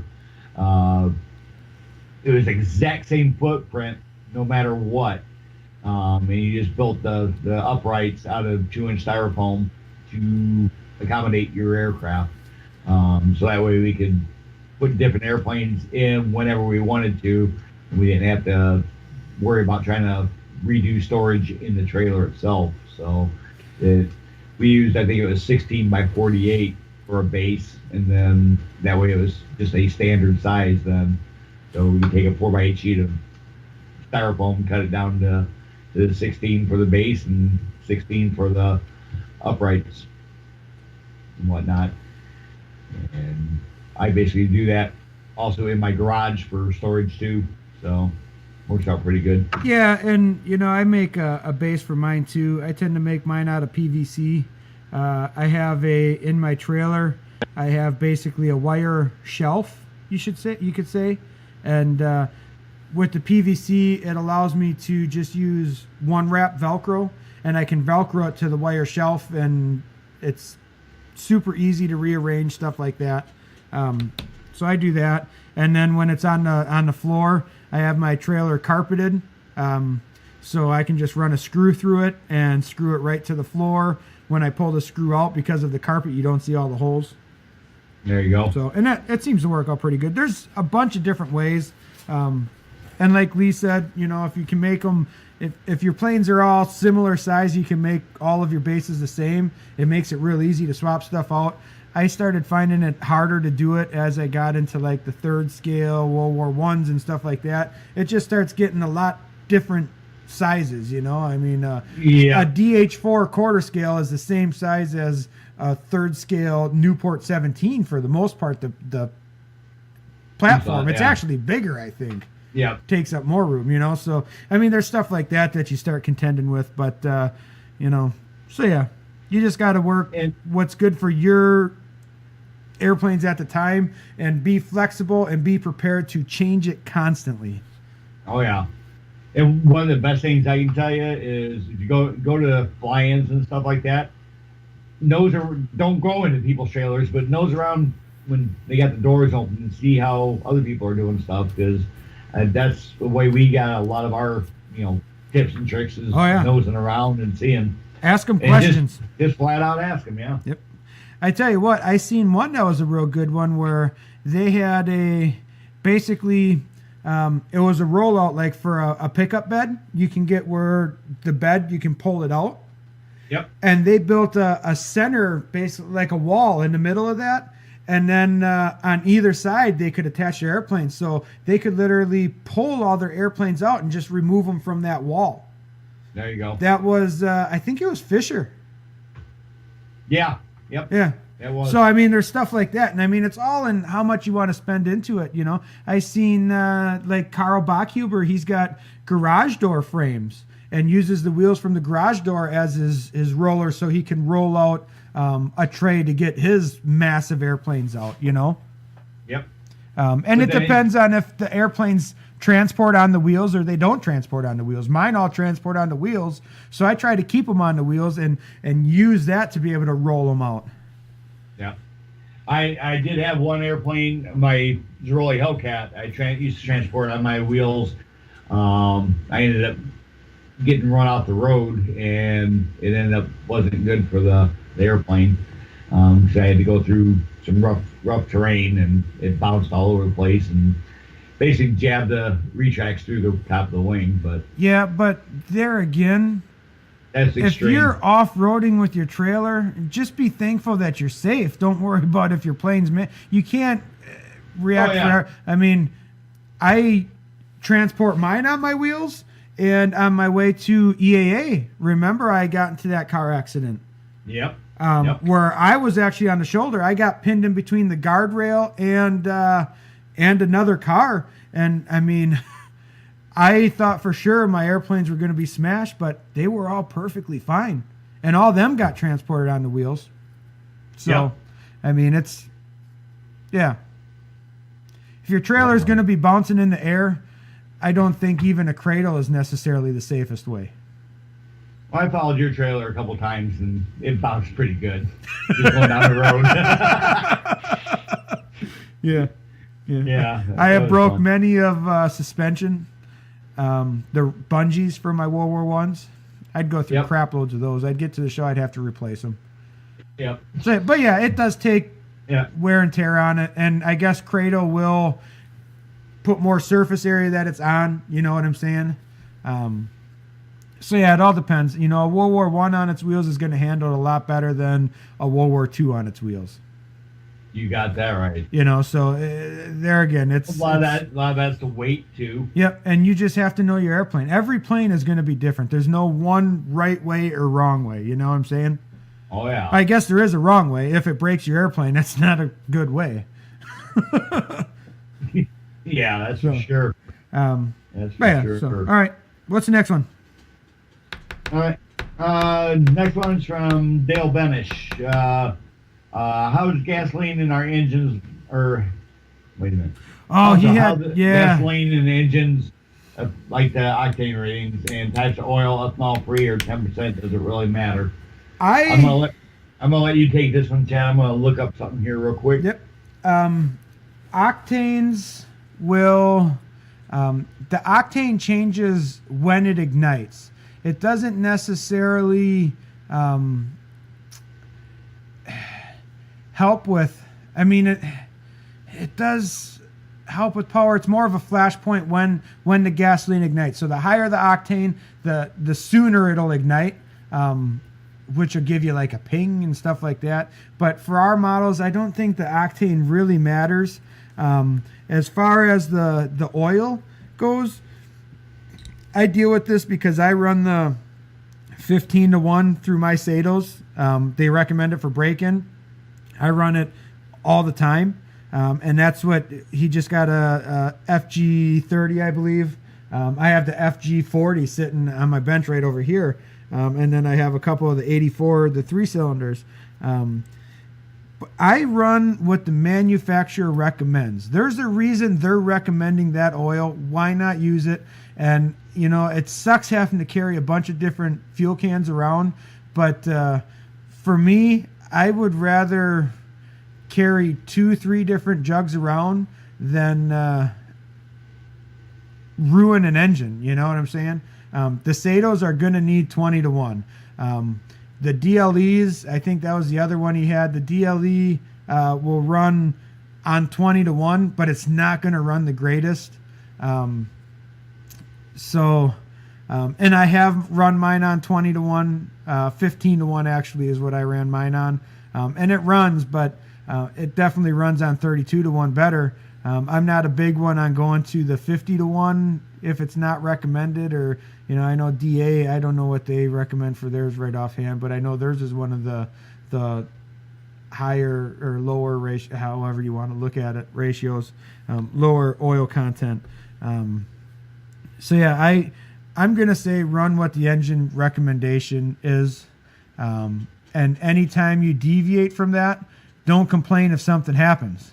Because like Lee and I said with when you change the design of an airplane, if you're going to change it, don't complain if it doesn't work the way they say it's going to work. You know, don't go on balsa builders and say, oh, this DLE engine is crap. It runs like crap. Well, what are you running through for oil? Well, I'm running 50-to-1, or I'm running 100-to-1, or I'm running 15-to-1. Well, it recommends 32-to-1. So why are you complaining when you're not running it how they tell you to run it? So that's my outlook on that. You know, follow what the manufacturers say. They obviously know about the engine. They designed it. If you were better at designing and coming up with this stuff, then you should have your own engines out there that are better than theirs. So For sure. And I went through 2 years ago and was looking up for small gas engine, what gas should be used. And it's just like the Ford Chevy thing. There are people all, you know, guys that are doing lawn care or construction or whatever. They're using the 2-stroke engines all the time. It's all over the board. One group of people swear that you should only use the 87 because it makes the engine run cooler. Everybody else is throwing up that, you know, you got to run the 98 or 97, whatever it is. And they've never had any issues. So, but yeah, definitely go with what the manufacturer says. That's the best course of action. That way you can say, hey, this is what I've done. This is, you know, whatever. As far as the ethanol goes, I stay away from it as much as you can. yeah, I stay away from the ethanol just because it ruins the gaskets, and that's a proven fact. Yeah. Oh yeah, definitely. I've had to change out carburetor diaphragms and everything else because of that issue. And they've gone through. There's a couple of videos out there that shows where the ethanol will actually absorb the water like a sponge. Mm-hmm. Just sitting outside. On another note, as far as gas goes, something that a lot of people don't really think about, I've seen discussions on, was, you know, we're in the Midwest and whatnot, which basically goes through the whole country, but there is such a thing as winter gas and summer gas blends, and they do operate differently. So, and the gas will actually start deteriorating. I think it was within like 30 days or something like that. The additives and everything will start deteriorating. So in our stuff, we always use fresh gas. Don't try to hang on gas for 2 years and expect your airplanes to fly or run good. Yeah, and I want to touch back on the octane thing again. The octane level is, like I said, it determines the flash point based off of the higher the compression ratio your engine is, the higher the octane level you want to run. Yep. That's why more high performance engines normally have a higher compression ratio and they'll use a higher octane. Whereas your standard engines, none of our engines are going to be high compression engines. I can pretty much guarantee that unless you customized your engine or had it specifically made. So I mean, at that point, use the lowest octane that, within reason, obviously, use the lowest octane that doesn't have the ethanol in it. Now, by me, the only fuel that doesn't have ethanol in it is the premium, the highest octane. So that's what I use just because of the ethanol. But, you get into, your typical engine compression ratio, I believe, is like right around 8-to-1 or so. And if you use, they have the way the octane, what it comes from is when they're refining it, and the hydrocarbon chains, there's a crap load of different things, but you basically have an octane and a heptane, and what it is the octane, like 87% octane, and then you can have like 13% heptane. Is a very common thing for like your 87 that you get your fuel or your gas station, and what it is that's giving it a rating on when it'll combust Ignite. based off of compression also. So if you're running a 8713 at a certain pressure, that's going to spontaneously combust, so to say, kind of like diesel. You know what I'm saying? Yep. Like when you get your car dieseling,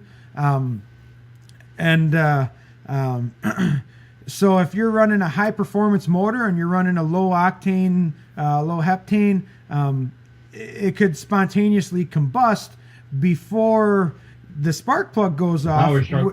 Which is when you get your what they call pinging, because it's actually combusting too soon. It's putting a crap load of stress on your engine, on your crankshaft and connecting rods and stuff like that. So that's why when you get into those higher performance engines, you need to run the higher octane and stuff like that so that it doesn't spontaneously combust too soon.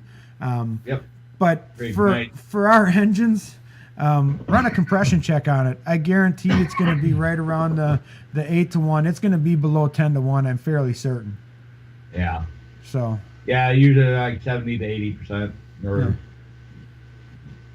whatever. So yeah. That's my That was learn it section, I guess. There you go. All right, next one from Dale. Need to replace some wing ribs. What ways are the best to copy from plans so plans are not destroyed? And I have a new Sato gas 4-stroke. Sato states 20-to-1 gas to oil, but my DLEs can run 30-to-1 to 50-to-1. Yeah, I already talked about that one. All right. So the template thing, we covered that. Use the C-temp.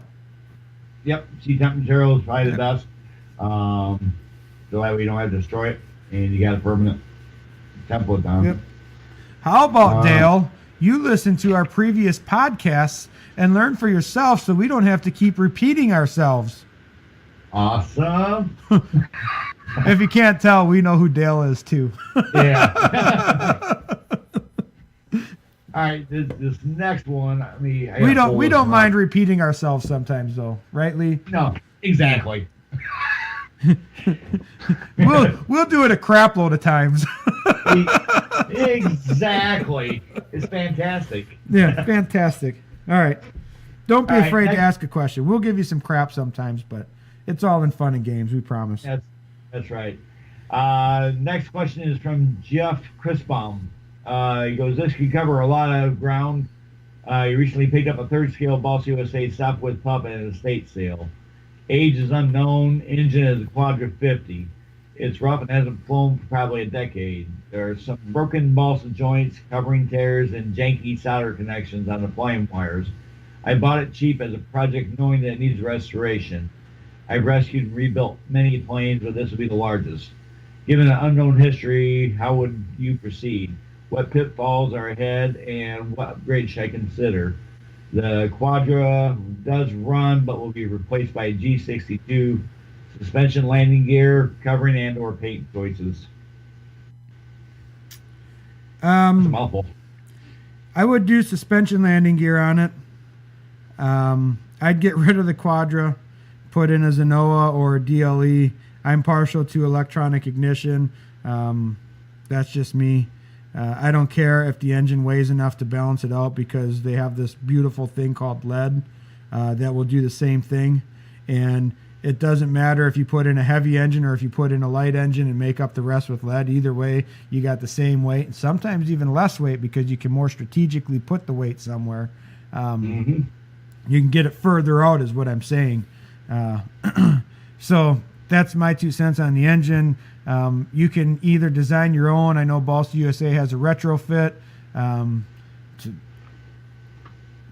It's a lot of money, and I think you can design your own a lot less. But if you don't like designing your own stuff, that's why you buy other stuff and buy the Balsa USA one for their plane. I do know that it's pretty much a direct bolt-on thing. There will be one more hard point that I believe you need to put in, and that's for the wire that runs from the center of the axle up to the fuselage to keep the axle stable from arcing down. You know what I'm saying? Yep. So yeah. Did I miss anything on that? Anything you want to touch on? As far as painting and balsa, you'll just have to go through and redo all your joints.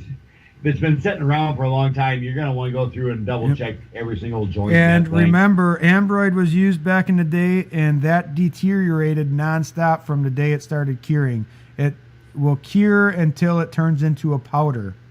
There you go. So if it looks like it's Ambroid, or if it's starting to get chalky or powdery, I would touch up every joint just to be on the safe side. Yep, I agree on that. It doesn't hurt. Yep, just pull the covering off and go through the whole thing. Don't try to save it. This thing's going to save you an hour of recovering. So. All right. Any more? You had covering and/or paint choices. Paint, whatever you want to use. Yeah. Well, I mean, we just did a whole section on paint. I mean, I hope that answered it a little bit. That definitely should have. Adam Gorman, they have one crash repair. That's more of it's going to be more of a topic for when we do the painting stuff. Crash repair, rib stitching, fuse fabric stitching, painting roundels, etc. Balancing large planes, wing alignment incidents, thrust lines, wing saddle adjustments. Yeah, I think like the incident stuff, we should do that as a whole topic because there's a lot that goes into that kind of stuff. Yes, I agree with you on that. So let's hold off on that. We'll do a topic on that. Let me put a note down on that, so we'll come back to that one. Yeah, I mean, if you need an answer right now, do the incidents that's on the plans. Yep. When in doubt. Yep. I mean, normally the plans have been tested. Usually. So. It's not guaranteed. Ask me how I know. Charles Brooks had one on would be a difficult one to do to all the radios. That would have to be another topic. As far as making mixes and stuff like that. Yeah. So, which we kind of talked a little bit about that on the how-to on the Stuka. Yes. So refer back to that, Charles, and whatnot. I know it's a long video, but spend a little time with us, buddy. Yeah, if you refer to that and you still have a question about it, by all means ask a specific question. But if it's going to be that general, I mean, that's a whole topic right there. And I think that was asked when we were asking for topics, right? Yeah. Yeah, so we'll consider that as a topic later on. Okay, we got that one. We got that one. Coles. We got that one. All right. The only other one I had was, I don't know, let me check show notes here real quick. It was about finding a flying field or getting a flying field. Oh, yeah. You knew about that, right? I don't have a whole lot. I know Yeah. AMA has some programs, but I don't know how well they are, how hard they are to get accepted, stuff like that. So, Yeah. I'm sorry I don't have who asked that question. I can find it. Just start What? talking. I'll find it. All right. I thought it was Alan Hinton, but I could be wrong on No, that. I Or think it Robert was Robert Abercrombie. Abercrombie. There you go. Anyway, as far as finding one, be prepared to be doing a lot of legwork. I know. Yes. I went through the. It was Hey. Yep. It was Robert Abercrombie. All right.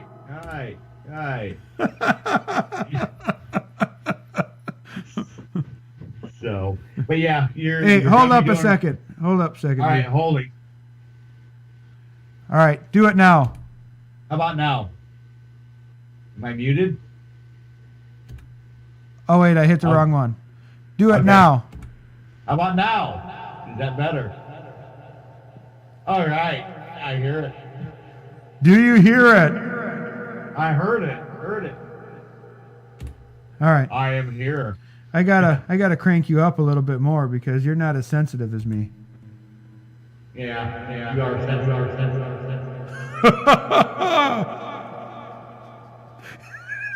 Poisonous toy. All right. Carry This is on. why we can't have a night show. Oh man. But yeah, you're going to be doing a lot of traveling, looking for places and whatnot, even before you talk to anybody. One thing that you can do, like I said, I went through this about 18 years ago. We had to locate a field and whatnot. Something that we have now that we didn't have back then is called knowbeforeyouFly.org. You can go to that site and they have basically if there's any like flight restrictions and whatnot in that area that you're looking at, they got a nice map for you. At your location, you want to check also with the FAA and any airports that are close by to see if there is going to be any impending issues with it. Because obviously you don't want to set up a model airplane field right underneath an airport and not be able to fly.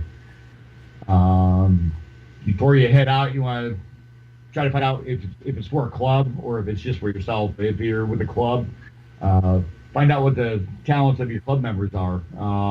Is there somebody that might be an equipment operator or a carpenter, a politician, a public speaker, something like that? Use those resources to your advantage.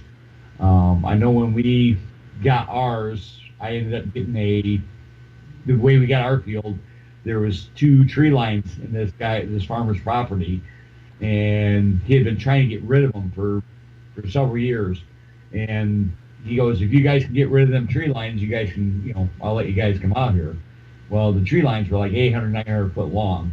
And that following weekend, I showed up with a front end loader and we started ripping stuff out. He couldn't believe it. So see what you have for resources in your club.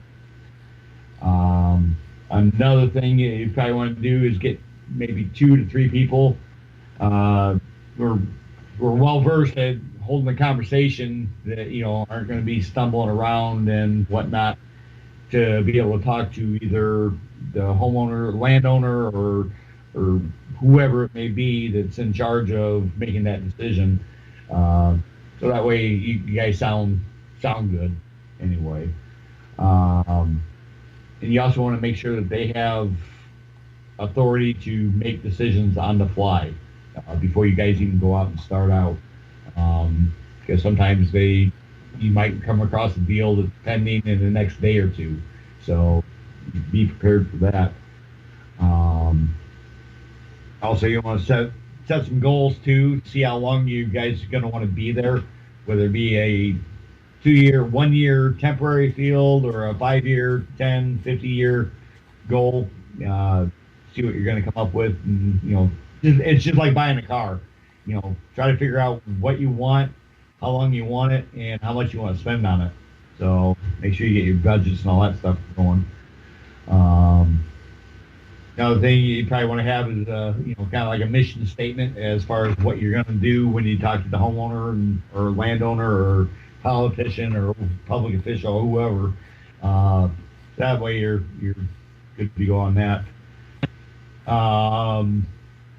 The field that we ended up getting, we didn't pay rent at that field because we ended up trading labor for rent. We split wood for the farmer. We cut up his wood that wherever you get it from, you'd have it delivered, and we'd do a log splitting party every year, and that would basically pay for our flying field. So there's several different ways. So be prepared to either do some labor or spend some money on that. Places to look. Obviously, farmers are one of our best assets for flying fields because they have bare, naked land, for the most part. Another good one is sod farming. I know there's one around us that they allowed RC guys to fly there, but it was only certain areas, and certain areas you couldn't fly gas because obviously it's damaging their product. Another place would be local parks and recreation departments and/or property developers. Some of them have ground laying around that they're waiting to develop, but they can't do it yet. So they just got stagnant ground just sitting there. They might want to earn a few bucks off of you guys for a while, for a short-term one. Another big one is try to avoid any residential areas where you're at, because noise can shut you down in a heartbeat. I know after we got ours up, after about a year, we ended up getting a complaint about noise, and come to find out it was a full-scale ultralights were flying over this lady's house that was like a quarter mile away, that she swore it was us flying right over the top of her house and everything. So that's another thing to look at. Another thing that we did actually have to end up doing, we had to go in and get a variance for use of the land. So be prepared for doing that kind of stuff. So you might want to see about getting some legal advice or whatever too, so that you have that in your corner ready to go. But you might want to get for legal advice for setting up a contract with the farmer or whoever you're going to deal with. You may want to form an LLC or something like that. So, but hopefully that helps you guys out a little bit as far as flying or finding a flying field. I know that was some of our key things that we had to do when we was looking for a field. So I bet you we spent probably a good year and a half looking before we finally found the spot that we could actually call home for a while. So other than that, if you have any other questions on it, just get a hold of us on the messenger or whatever, and we can try to help you out as much as I can. So fantastic. That's what I got exactly. All right. Did you get to Jeremy's other two questions, or are you gonna hold them off? We got started late, so I really don't care about those ones. We can get them another day. All right. So I still got to run and get some stuff yet tonight. I got to go to the Walmart. All right. So I guess that's it. Notable events. You got anything?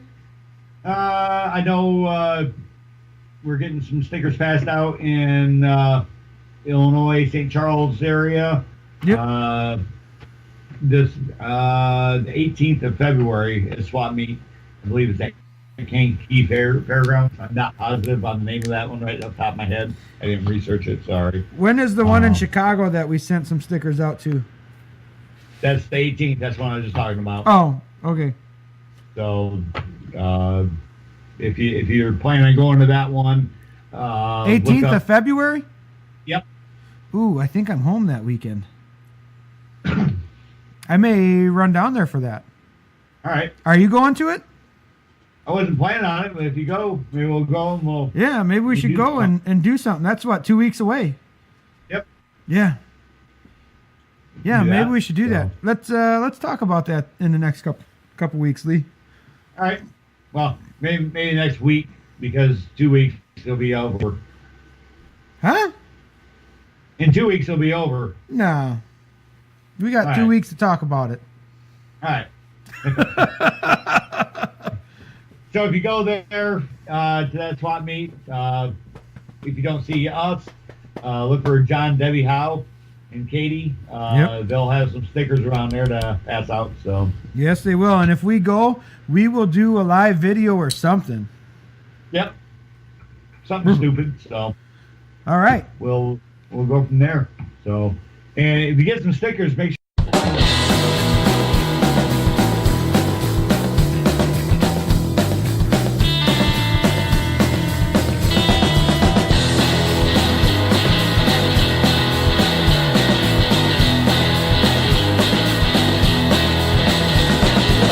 Cast my bets at the surfing club.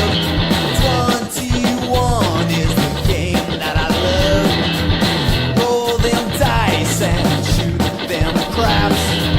Stick around, 'cause I am coming back.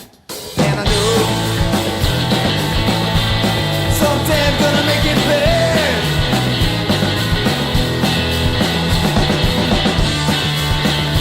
I hang out, waiting for another hit.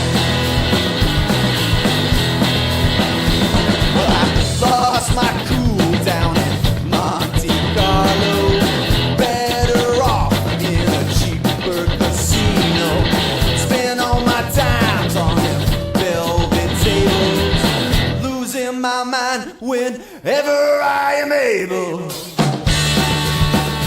And I know someday I'm gonna make it real.